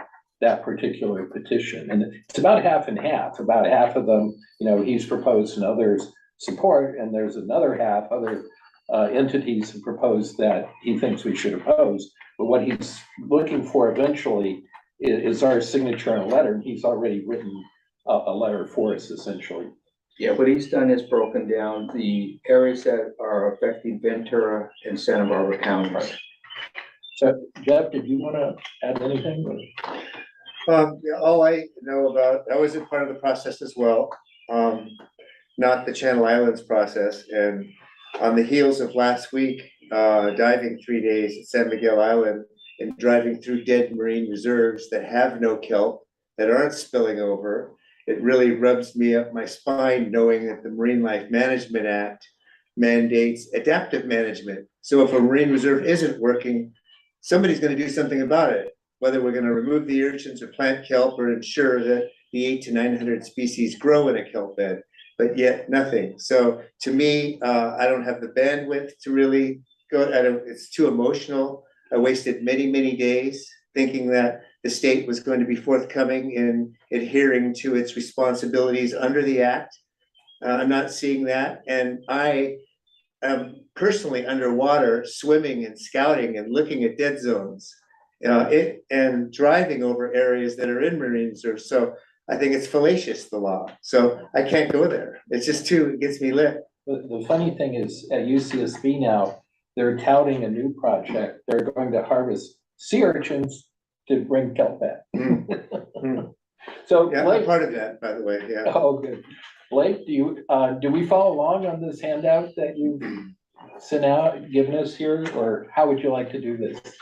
Yeah, can you hear me okay? Yeah. Yeah, so I have some PowerPoint slides, and I could also share my screen of a few applications that could kind of help everyone that wants to, look at these themselves and be involved. I am, trying to stay as active as I can in the process. I do have my own petition in the ring affecting the county. And so I guess kind of getting into things, kind of like a historical timeline, there was originally 20 petitions submitted. 15 of them were decided to be something called bin 2, which are like the more controversial ones. And 5 of them were not listed as controversial. Those 5 have already been decided on, and none of them were in Santa Barbara County. So they're kind of not necessarily in the scope of this commission.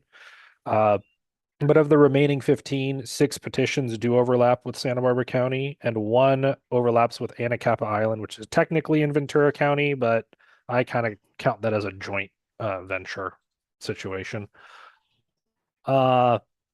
In terms of process, the state is currently conducting their own evaluation of the petitions in bin 2, where they will release their preferred recommendations in November. And we could have actions on these as early as December, but it's more than likely that the commission itself would pick up a longer process on these things. So kind of explaining who has submitted these. I know a lot of you were part of the MLPA, and that was a state sanctioned process. This was originally meant to be kind of an adaptive management thing where stakeholders can propose very small changes, nothing too crazy essentially. And what it snowballed into was new MPA propositions, massive expansions, and that kind of thing. So the state is definitely learning a lot from this the first time around. And if I had to guess, they're never going to let this happen again, but we'll obviously see with politics and that kind of thing.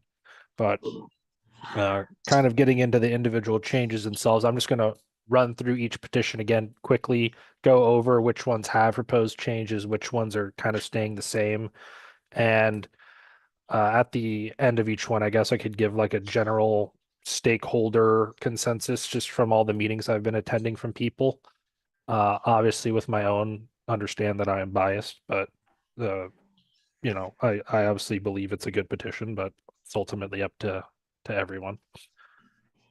Okay, we could get into this. I don't have slide control, do I? Okay, yeah. So this is kind of just explaining everything that I just went over. 15 or the 20 petitions, 15 bin 2s. We're going to be processing most of them in, this year, possibly spill over into next. And the main input will be for the November MRC meeting. So in terms of giving feedback, it's probably best to have submissions in August.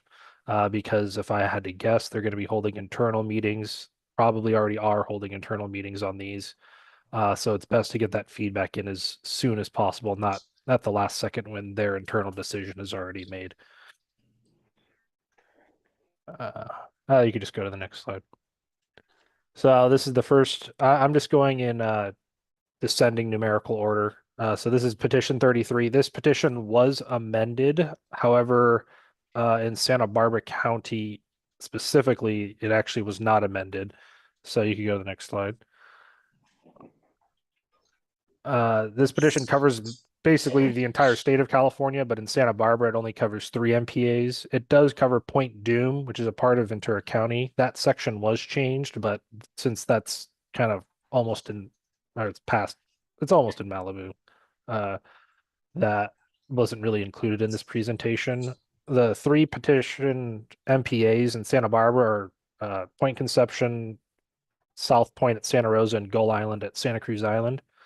And all 3 of them are looking at possible MPA expansions, the prime reason being preserving kelp forests and helping them regrow, which, as we were just talking about sea urchins and protecting them inadvertently, that might not necessarily be a good idea. So you can go to the next slide. So this is just kind of picturing what the expansions look like. These are locked in now as the amendment window has closed. There are still possible amendments on the table where people can make changes, but they can't be like massive changes, and that's ultimately decided by the state. So if someone wants to change something on their own petition, they have to go to the state and actually be approved for the amendment, whereas these were, you could do essentially whatever you want.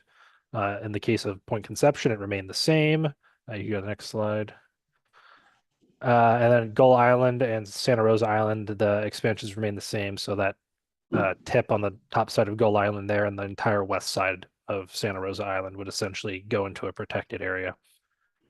These areas mostly cover water that is quite honestly too deep for kelp, with the one exception of Gull Island. That expansion covers fair amounts of water that's not too deep, but it still gets deep to the point where kelp can't grow. I mean, it can't go any deeper realistically than 150 feet, and Santa Rosa covers, I think, 85% of that expansion when I mapped it out is deeper than 300 feet, which, as we all know, kelp physically can't grow in any way.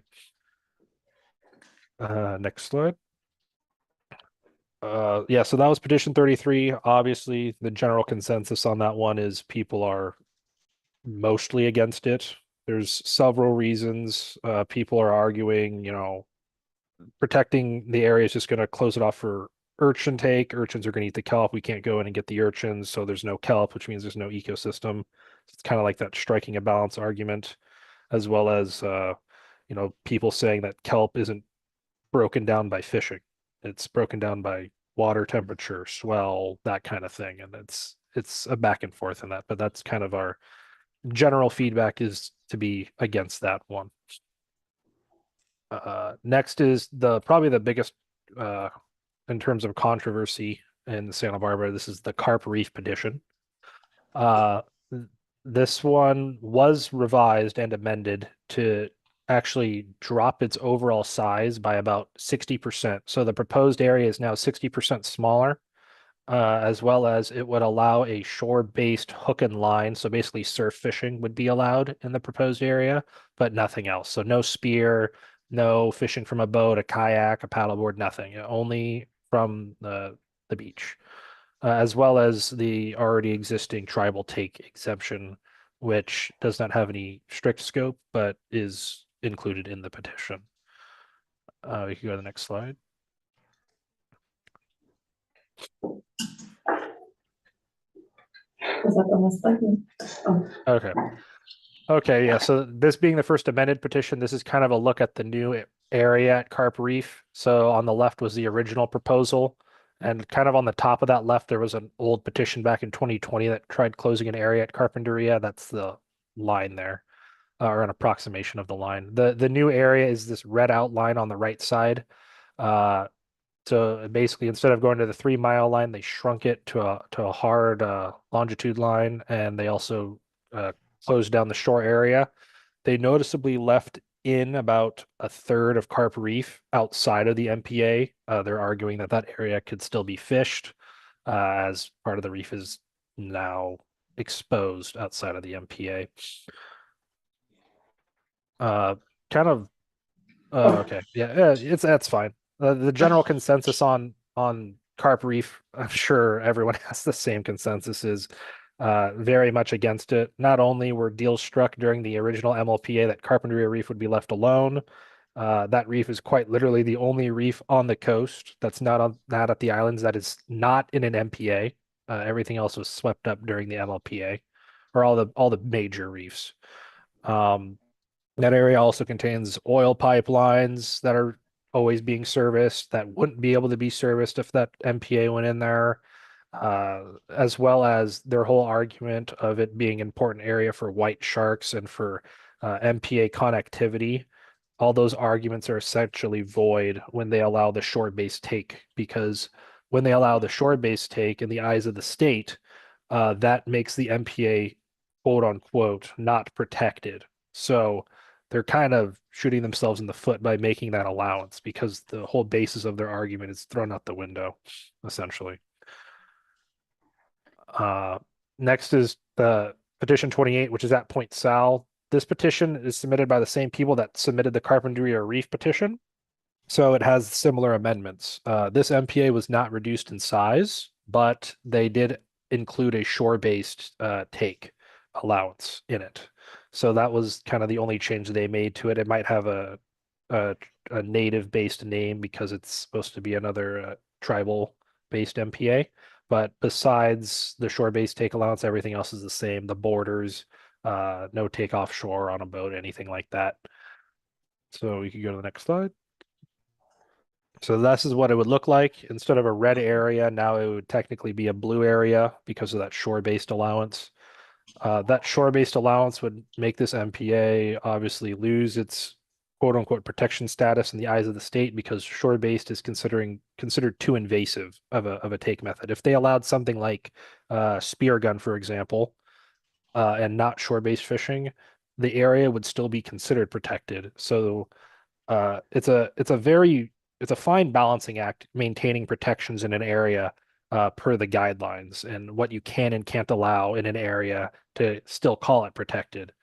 In the case of shore-based, it's not considered protected anymore. So it's kind of making the whole thing redundant, at least in my opinion. You can go to the next slide. Okay, yeah. So the Point Sal, kind of the general consensus on Point Sal is similar to Carpinteria Reef. We're generally against it, namely because it's protecting very essential commercial area for Avila, as well as that shore-based allowance, kind of removing the whole reason for the MPA existing in the first place. Why protect something if they're not going to count it for protection anyway? It's redundant at that point. You're not solving any major problems there.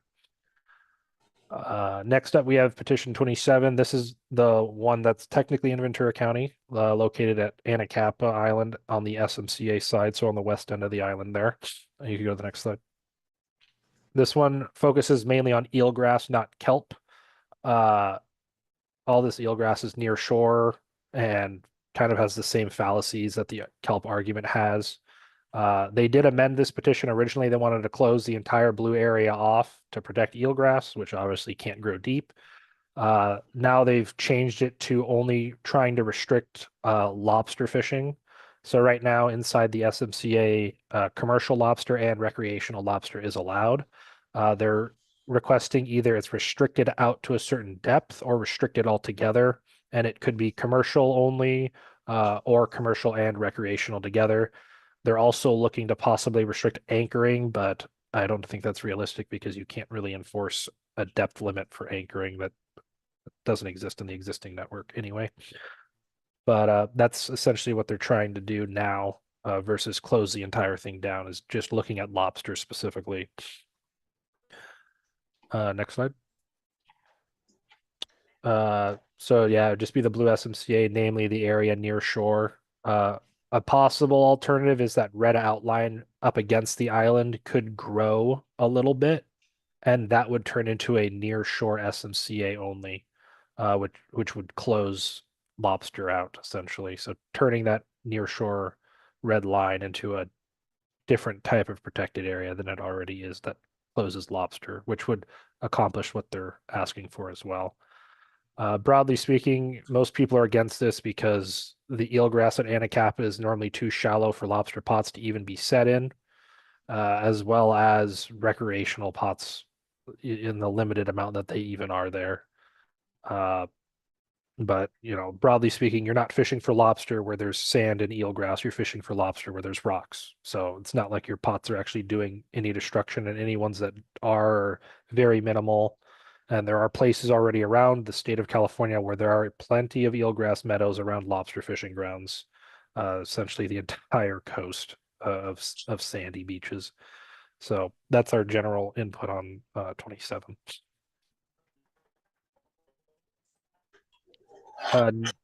Next is 18. This one was not changed at all. This is a very general petition. This is essentially a petition that the state thought people would submit. This was their ideal case of what they believed this process to be. And this petition has remained unchanged.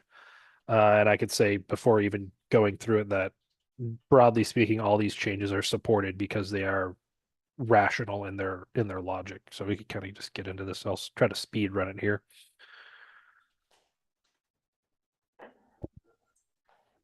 So every MPA with a star is technically in this petition. So this is mainly a Santa Barbara County petition. That's what it's around. So it's affecting 6 total MPAs, 5 of which are located in Santa Barbara, 1 at Anacapa Island there. Next slide. Okay, so at Anacapa and San Miguel Island, their special closures are being requested to be removed. That has not changed. They're being called as redundant and not needed anymore, which is completely valid.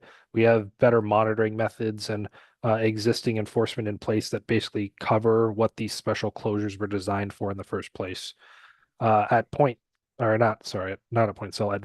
there, the request at that closure is to allow a shore-based take, similar to what Carpinteria Reef and Point Sal are asking for, but in this case, it has a valid rationale.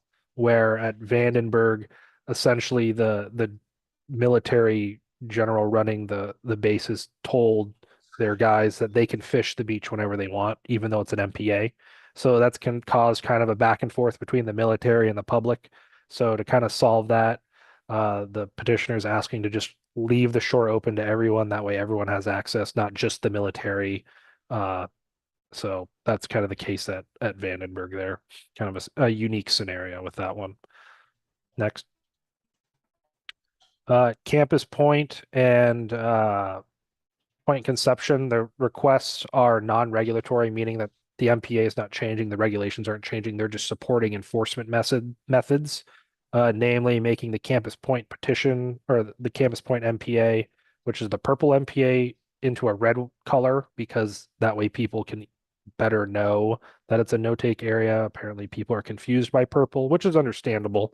It's kind of like not a common MPA color. So I could get that someone new to fishing can understand red and blue, but if they see a random purple one, that might be an interesting one for them. And then at Point Conception, they're in supporting like a radar enforcement situation.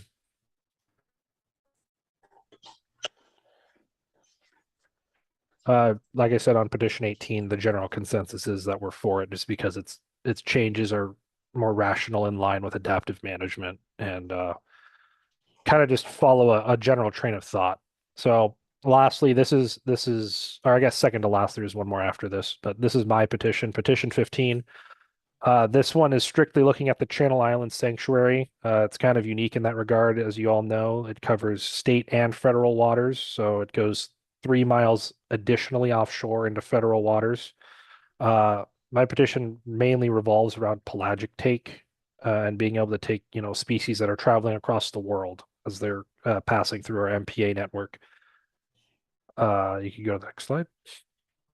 So I look at three closures in the Channel Islands footprint, Gull Island and SBI, requesting multiple options that I do not need to get into here, but essentially asking that pelagic or highly migratory species can be taken, as allowing take with the prescribed methods that I'm asking for would not reduce these MPA's protections. So right now they are considered protection, and my goal of this is after the changes are made, even though we would be able to take pelagics, the MPAs are still considered protected per the state guidelines. So in a case like where Carpinteria Reef would not be considered protected, these areas would still be considered protected, even though they would have a limited take of pelagic species.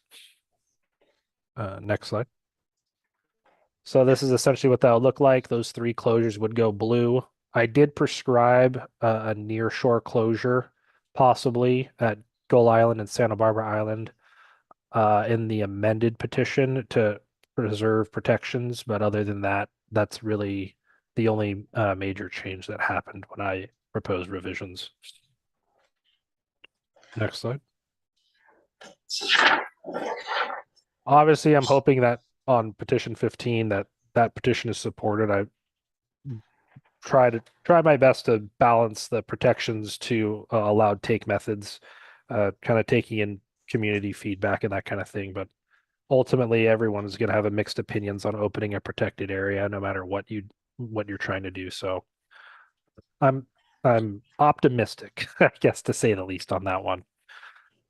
Lastly, this is petition 14. This petition was not amended, and it covers, I believe, just one MPA in Santa Barbara, the nearest one being Point Doom in Ventura County, which is not included in this, but it is affecting that area as well. This petition's rationale is pretty straightforward. Allow sea urchin take in areas that don't allow sea urchin take. This, in the case of Santa Barbara, they're only looking at one area. And the kind of driving reason behind that is they were only trying to allow urchin take in areas that already had some form of limited take. So they were only trying to do this in blue areas, not red areas. So while we all know that zones at Santa Rosa, San Miguel are urchin barrens in MPAs, they didn't believe that they could persuade the Fish and Game Commission to open them up to urchin take, as they are fully closed compared to opening up areas that are already partially open. Because this petition doesn't really have any changes, that's kind of all the background on it. Obviously, most people are supportive of this change, as allowing urchin take can give the kelp a chance to regrow, especially after the heat waves we've had, kind of keeping them all down, and swell events preventing near shore kelp, especially around Santa Barbara, from growing on those sand beds, since they don't really have as much to grow on compared to the islands and that kind of thing. Next slide. This is just the SMCA they're looking at Naples, just proposing to open it to urchin take.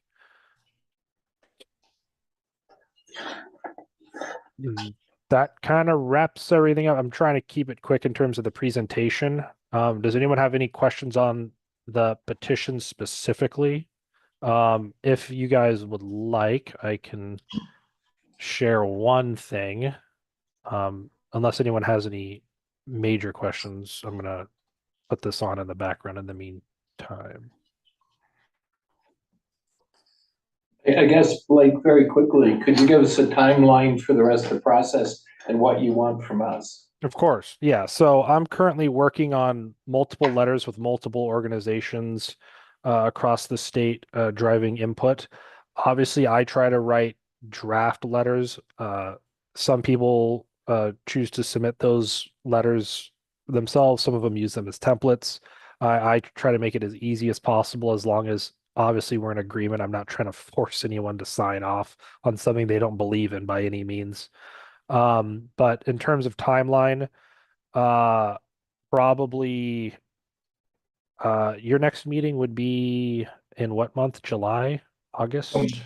Yeah, July. Okay. Yeah. So probably by that meeting for sure, I can have some drafts ready and templates ready to kind of go off of. And if you would like to sign off on them and send them to the commission, or have them ready to send to the commission in August, that would probably be an ideal case. If there's anything you guys need from my end or would want, if you guys want draft letters, I could give you draft letters. If you guys want summarized sheets, I could give you summarized sheets to build something yourselves. It's kind of up to you guys. But as kind of mentioned earlier, the commission's really looking for comments, especially from stakeholders like all of you that are out here kind of not just trying to drive more protections everywhere, as those comments are seen as really valuable. So probably a July draft approval followed by an August, September submittal to the actual commission, timeline wise. Why don't you do both formats for us, and then we'll take it up to July meeting and see what we want to add or subtract to. So in essence, what you're asking us to do is to, with your assistance, create a voter guide basically for the state commission containing, our comments on these proposals. Is that correct? Yeah, it's essentially framed as a comment letter, going petition by petition saying, this is what this petition proposes, being from Santa Barbara County and our experiences locally, talking to people and stakeholders here. This is what we think, and this is why we think what we think. It's good always to say, I'm for this, I'm against this, but it's that extra step of explaining why with the right supports that really can drive this process in a good direction for people that are on the water. Yeah, I think it's nice to have your outline, and we obviously have a lot of expertise here at the commission, and we can add a lot of stuff, subtract a few things, but it'll make it a little easier and more organized for us because there's quite a bit to cover. I agree. Yeah.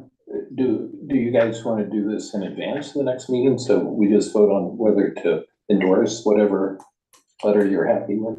Well, if you gets this outlines and stuff to us ahead of time, I'd be happy to, make a ad hoc committee of whoever wants to work on it. I know I want to work on it. I think maybe Jeff would want to work on it. And I would work on it. yeah, so anybody else want to be on this committee? Okay, We have so the 3 experts already signed up. okay, so we got the ad hoc committee, and as soon as we get from you, Blake, what your outlines are and stuff, we'll take them up and start to tweak them, add them, track them, whatever. Okay. I'm already mid edit of both of those items for a different group in Santa Barbara. So that should be something that's pretty comes to you relatively soon. Certainly well before July, probably in May, June at the latest for sure on that. If there's a preferred date deadline for you guys, just let me know and I could get it to you before then as well. Soon as you get to it. Okay. Thank you for that. Teresa, we'll put that on the agenda for July to review and sign off on those letters. Yeah. I'm not sure. Oh, did I get screen sharing permissions? Say what? Yes, the two. Oh, okay. Yeah, this is kind of just it's related to the MPA petitions as a side thing if anyone wants to kind of explore them a little bit more. This is a site called C-Sketch. The state is currently working on it. It's a mapping tool that essentially looks at every single petition out there.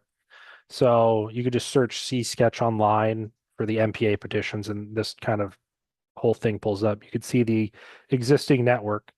But if you actually go into the discussion forums and look at the southern area, you can see every single proposed petition. They're currently adding them. Like mine isn't on there, but for example, let's see the Carpinteria Reef petition, if I could find it here.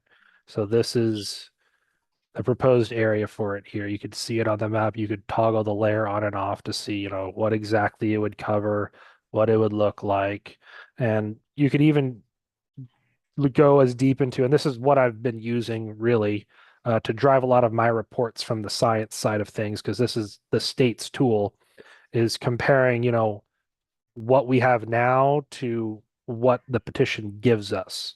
And this goes into everything from levels of protection to if it counts or not. In the case of Carpinteria Reef, that we can see that the area does not count because it's not included in this web in any of these situations.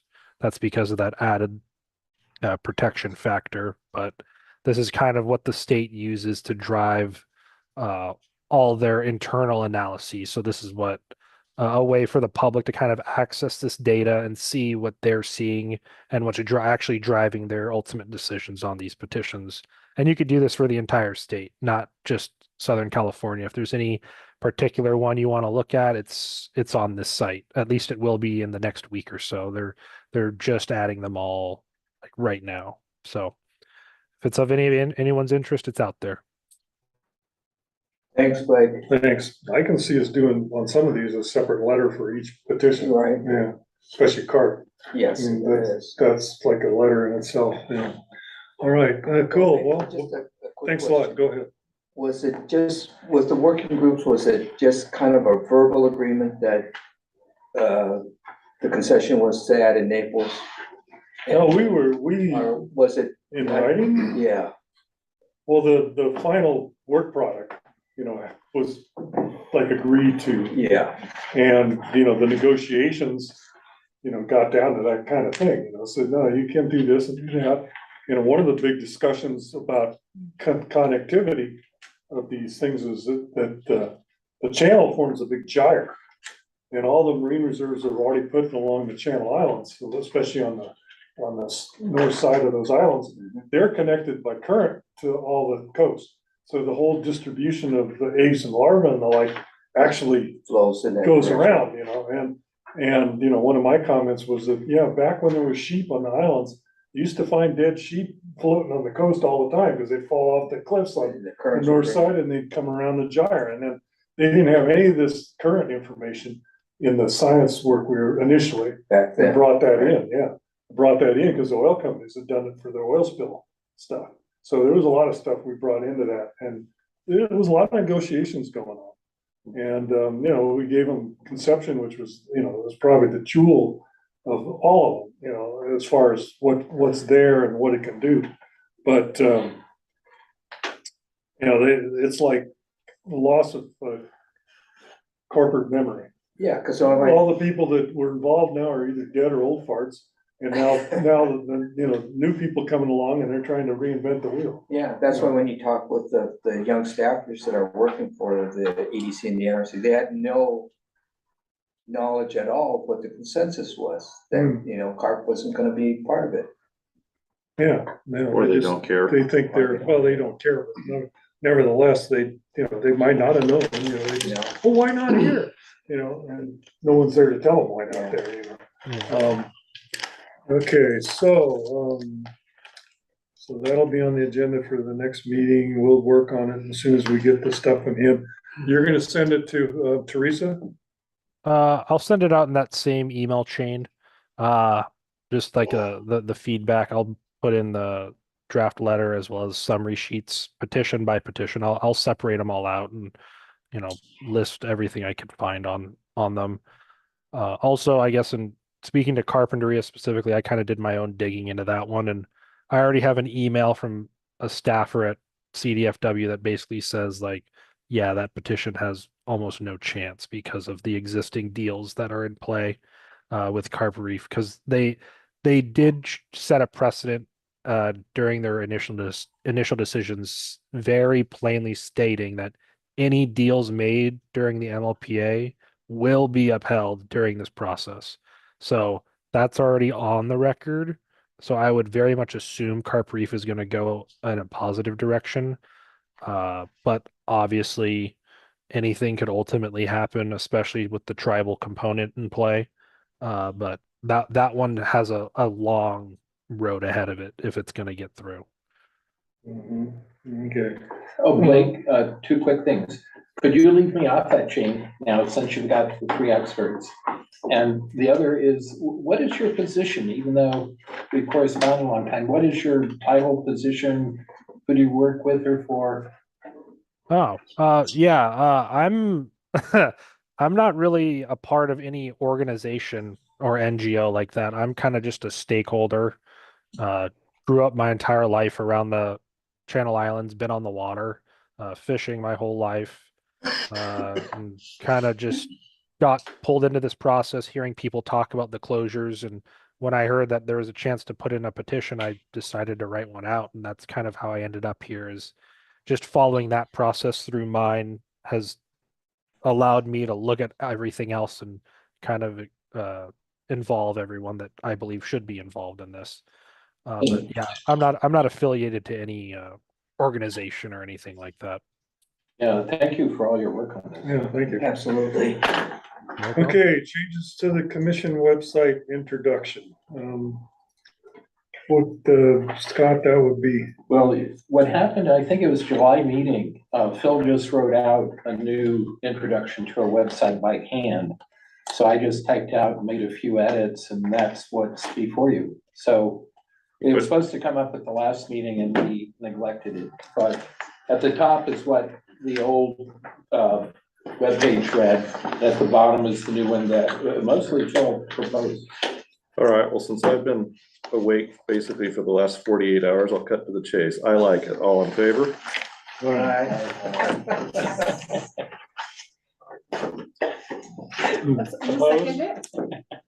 I'll second it. all in favor? Aye. Okay. We might, we'll probably be doing some other stuff, to get the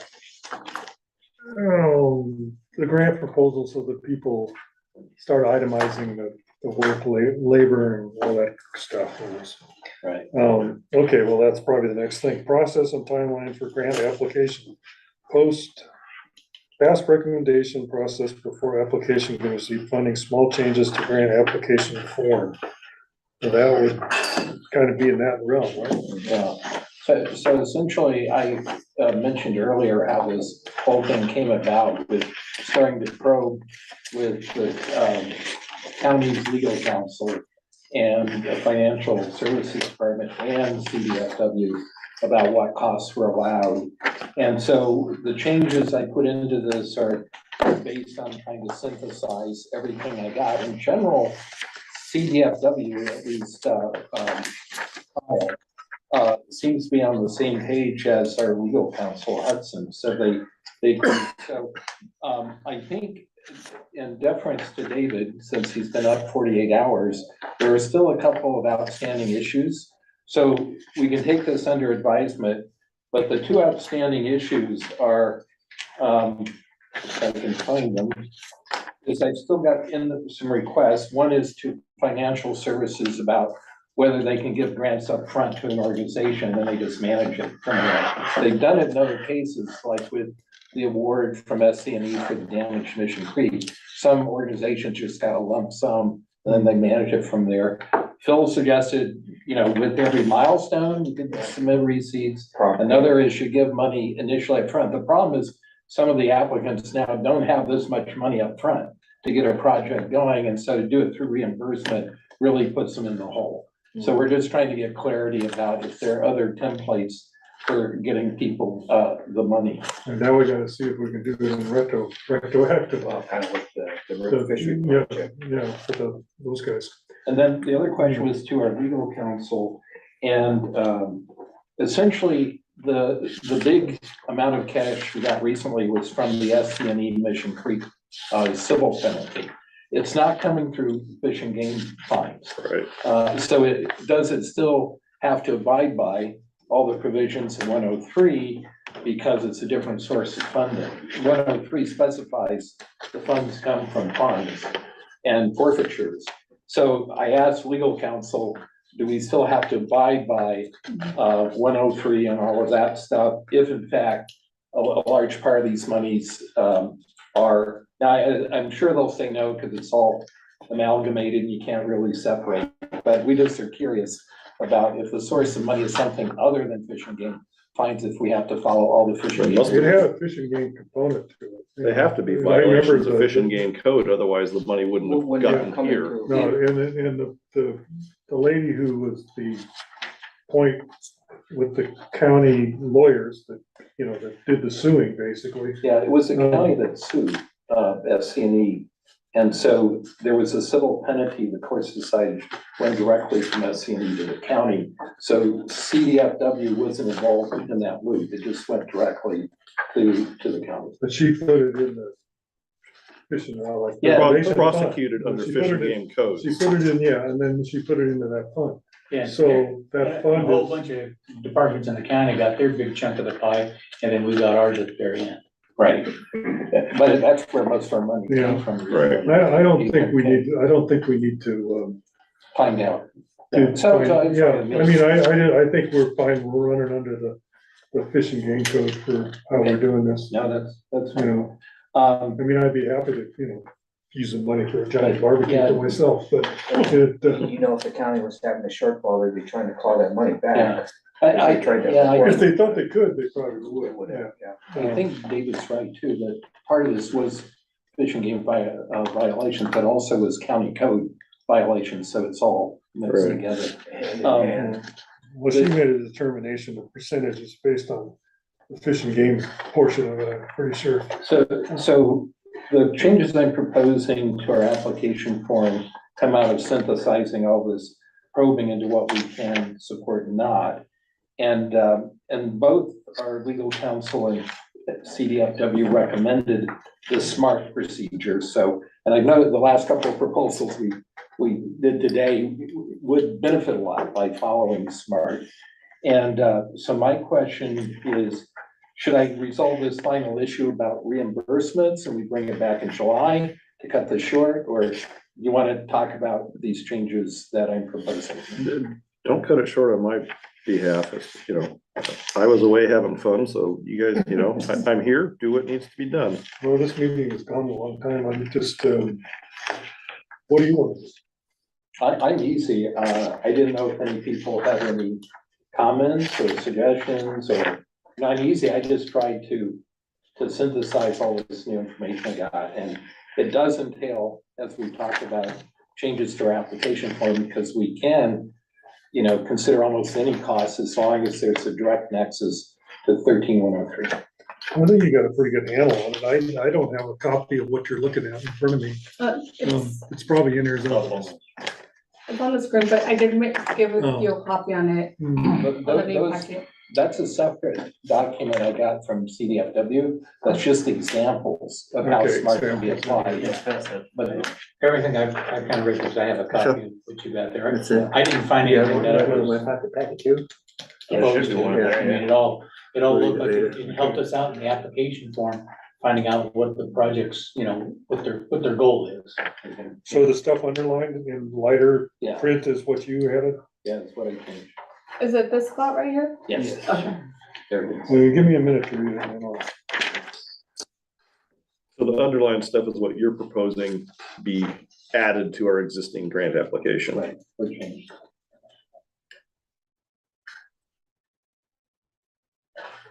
You're essentially saying we should be adding SMART to the process. Yeah, and then at the bottom, I have a new attachment B. It's just that last bottom part that describes what SMART is. Gives examples to the applicant. That's another thing. There's a whole separate document of examples that they send me, and that's in your packet. But I didn't feel they worked real well for the kinds of grants we're looking at. Right. But, so I just distilled it, I just Googled that bit. We got a definition of what SMART is. It also helps people who decide to fill out one of these grant applications. Oh, okay, I can explain this, know what to put in there. Yeah.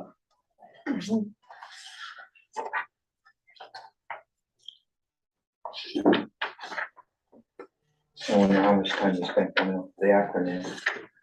I don't know.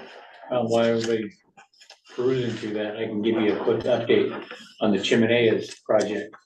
They purchased the line, it's been delivered. They'll start construction on Monday, and they're gonna come in under the grant proposal. They're gonna be about, probably $20,000 less than the grant proposal. Are they gonna pump water in it when they get done? Well, we're working on that too, having to deal with our guys up there that work for Fish and Game. They keep saying that there's a leak in the underground line. They were out there doing the pump, And I looked at him and I says, we need to have the pump guy come out and evaluate the pump. I says, I'm not pleased with how much water's coming out. I'm not pleased with what you guys are telling me as far as what the GPM is on this pump, because I don't see that coming out the pipe. You know, and so, and I haven't gotten a good date as how many, you know, when the pump was put in, when was the last time it was serviced. First I got told it was an 80 GPM pump, and then I got told in a later on conversation, oh yeah, the pump guy said that pump will pump up to 80 GPM. So that tells me that nobody tested the well. Yeah, up to 8, so what is it Right. currently running? And so we turned on the pump, we got about a 40-pound back pressure, but we did not get any water coming out either at the reservoir or at one of our lowest water sources. So that tells me that we have an issue, whether the pump needs to be worked on, because It's not generating the flow. right, and I'm basing most of my stuff on my submersible pump at the house. I have 2 water tanks that I fill.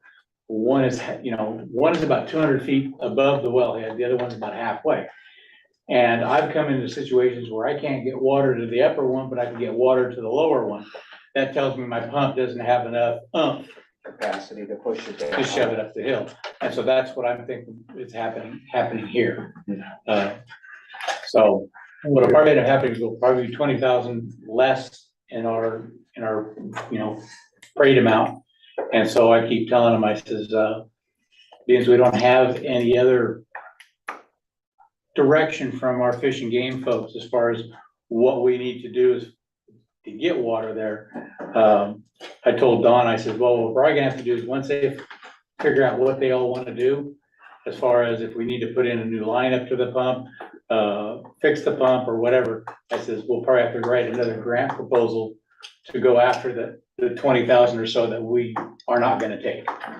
Yeah, I suppose, I don't know how you'd amend it otherwise. Right, because at this late a game, it's gonna almost come to an expiration date on the grant. We're gonna be able to get our main projects, and so we've come up with a couple extra little sub plans that once we get the liner and everything in, if we can't get water to the reservoir itself, we'll basically rent a water truck and run it from the wellhead to the reservoir. Okay, well, thank you for the update. I make a motion that we accept this new budget paper as part of The application. Yeah. the application. I for will second that, and give you congratulations on a job well done as well. Thank you, Scott. So all in favor? Aye. Passed unanimously. Bill, I Yeah, had not 2 sure. quick issues that just came up. Sorry about this. Different from this? Yeah. Is it okay with the Brown Act, what we're about to do? I don't know. It goes back, you tell me right now. It's about Chris's boat. What about it? David told me that this has gone through legal counsel, because now legal counsel reviews all these proposals in case for CEQA compliance to see if they need CEQA documents.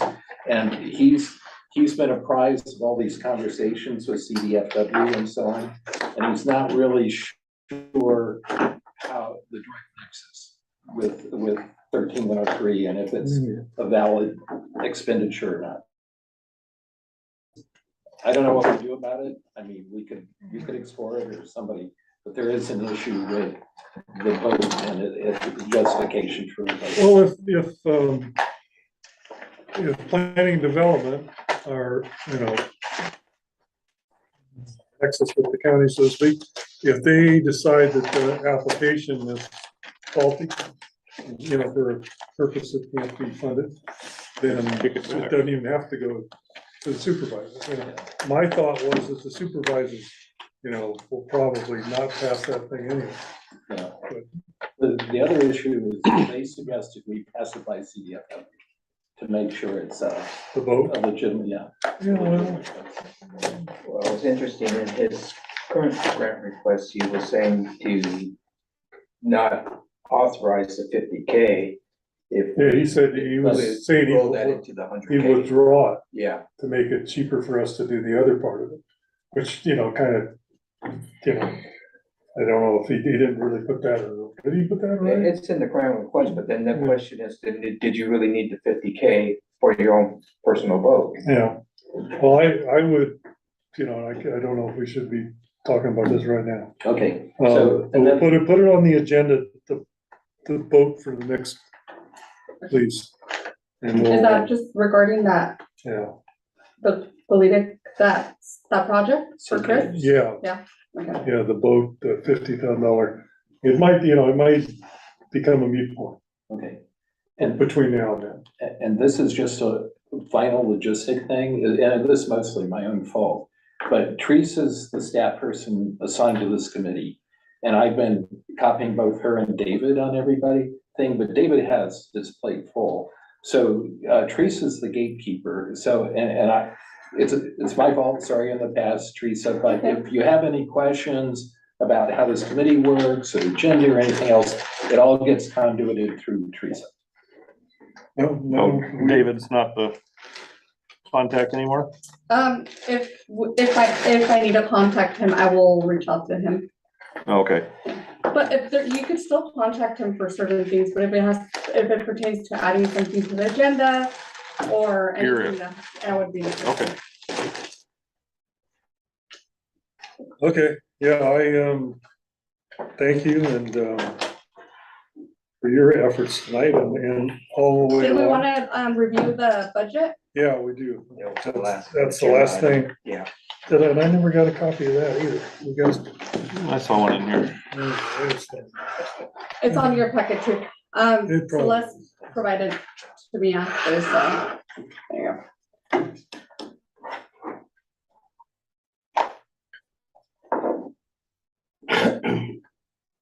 Where's our money invested, by the way? Where is it? We get interest, Yeah, that's what I'm saying. yeah. Are they in bonds or money markets or what? No, I've been using it in the stock market. You have? Yeah. How you doing? Okay. It was. How's that working for Hasn't you? worked good How's that lately. working for you? Treasury bonds. That's a good question. I'll find out and I'll email you all, just because I'm not too sure. I know that That is a good accounting question. takes care of. It's our probably budgeting, so, something that the county uses for all their money, Yeah, Maybe I not. would think. Who knows? That's a good question. Yeah. Good question. Okay, well, if anybody see anything else about this that they wanna question, it looks like we still have a lot of money. Which is nice, I suppose. Not a lot of fine money comes in. No, Down the road, that's always been the issue. yeah, no, it is. Yeah, because I guess the question is, if the perpetrators get the plea bargain, do they, you know, if it turns into a trespassing instead of a fish and game violation, right?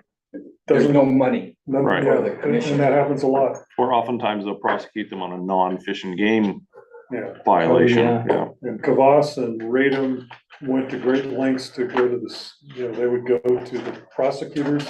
The county DA. County DA, all those, you know, those folks and say, hey, you should really do these. as a Adhere to the Yeah, not give them trespassing or, plea you bargain down. know, littering or whatever they do. And I guess they opened some eyes with the DA about that kind of thing. And we actually, part of the Fish and Game Code there has provisions for us to give money to make the, DA more effective on this kind of stuff. If they wanted to, we wanted to. They don't know that, so they don't come to us, so. Well, maybe it's a good thing, because I know this probably goes back more than 10 years ago or so, when the county was having problems with their budget. I think they wanted to get more than the 18% that they're allowed to as far as administrative costs, right? They Yeah. can't take more than 18% of the Fish and Game Commission budget, Or right? 10 grand, whatever's leased. Yeah, So it just stays at 10 grand. The way I understand it. yeah. I know at one time it was sounded like they were trying to find where they can get funds from. Yeah, that happens. All right, well, anybody have something they need to say? I've got a question about the next meeting. I will likely be in Montana, so just to review, the process, if I want to chime in virtually, is I'll need to provide you with my address. Is that correct? That is correct. So Okay. just provide me with the address So that you can fly it on the, on the agenda, and then you would just have to be. if some random person wanted to come to the meeting, I'd open up my house and give them a beer and set them in front of the screen. Okay, You have a house or a hotel? I got a house. The only time we It's more wouldn't have to involved. put it on the agenda is like, let's say you had COVID and it's like, I have COVID, but I still want to join the meeting. Mhm. We could still, have you join. You would just have to state your location and who's in the room with you. Mhm. Uh-huh. So can. I think you should have leprosy by then. What was that? Can we Or vote virtually? Yes, as long as there's a quorum in the, So As we long need as it's one been placed in the agenda. and it's- Other, Yeah, quorum has to be there. Well, thank you all for coming and, I almost didn't make this one. I think we got a lot done tonight, actually. It's nice to see you. Yeah, well, I didn't get in till midnight last night. Would that be, Which one you wanna work on? did you Walk want the around the curriculum? house? I'd Do you like to want- get the curriculum for. Correct. I just looked at it from We the outside. adjourn. I haven't even, maybe not. my bags aren't even unpacked. Well, Did we still need to vote on that? okay, I call the meeting adjourned. Yeah. Oh, good. Yes, I think that's it. Okay.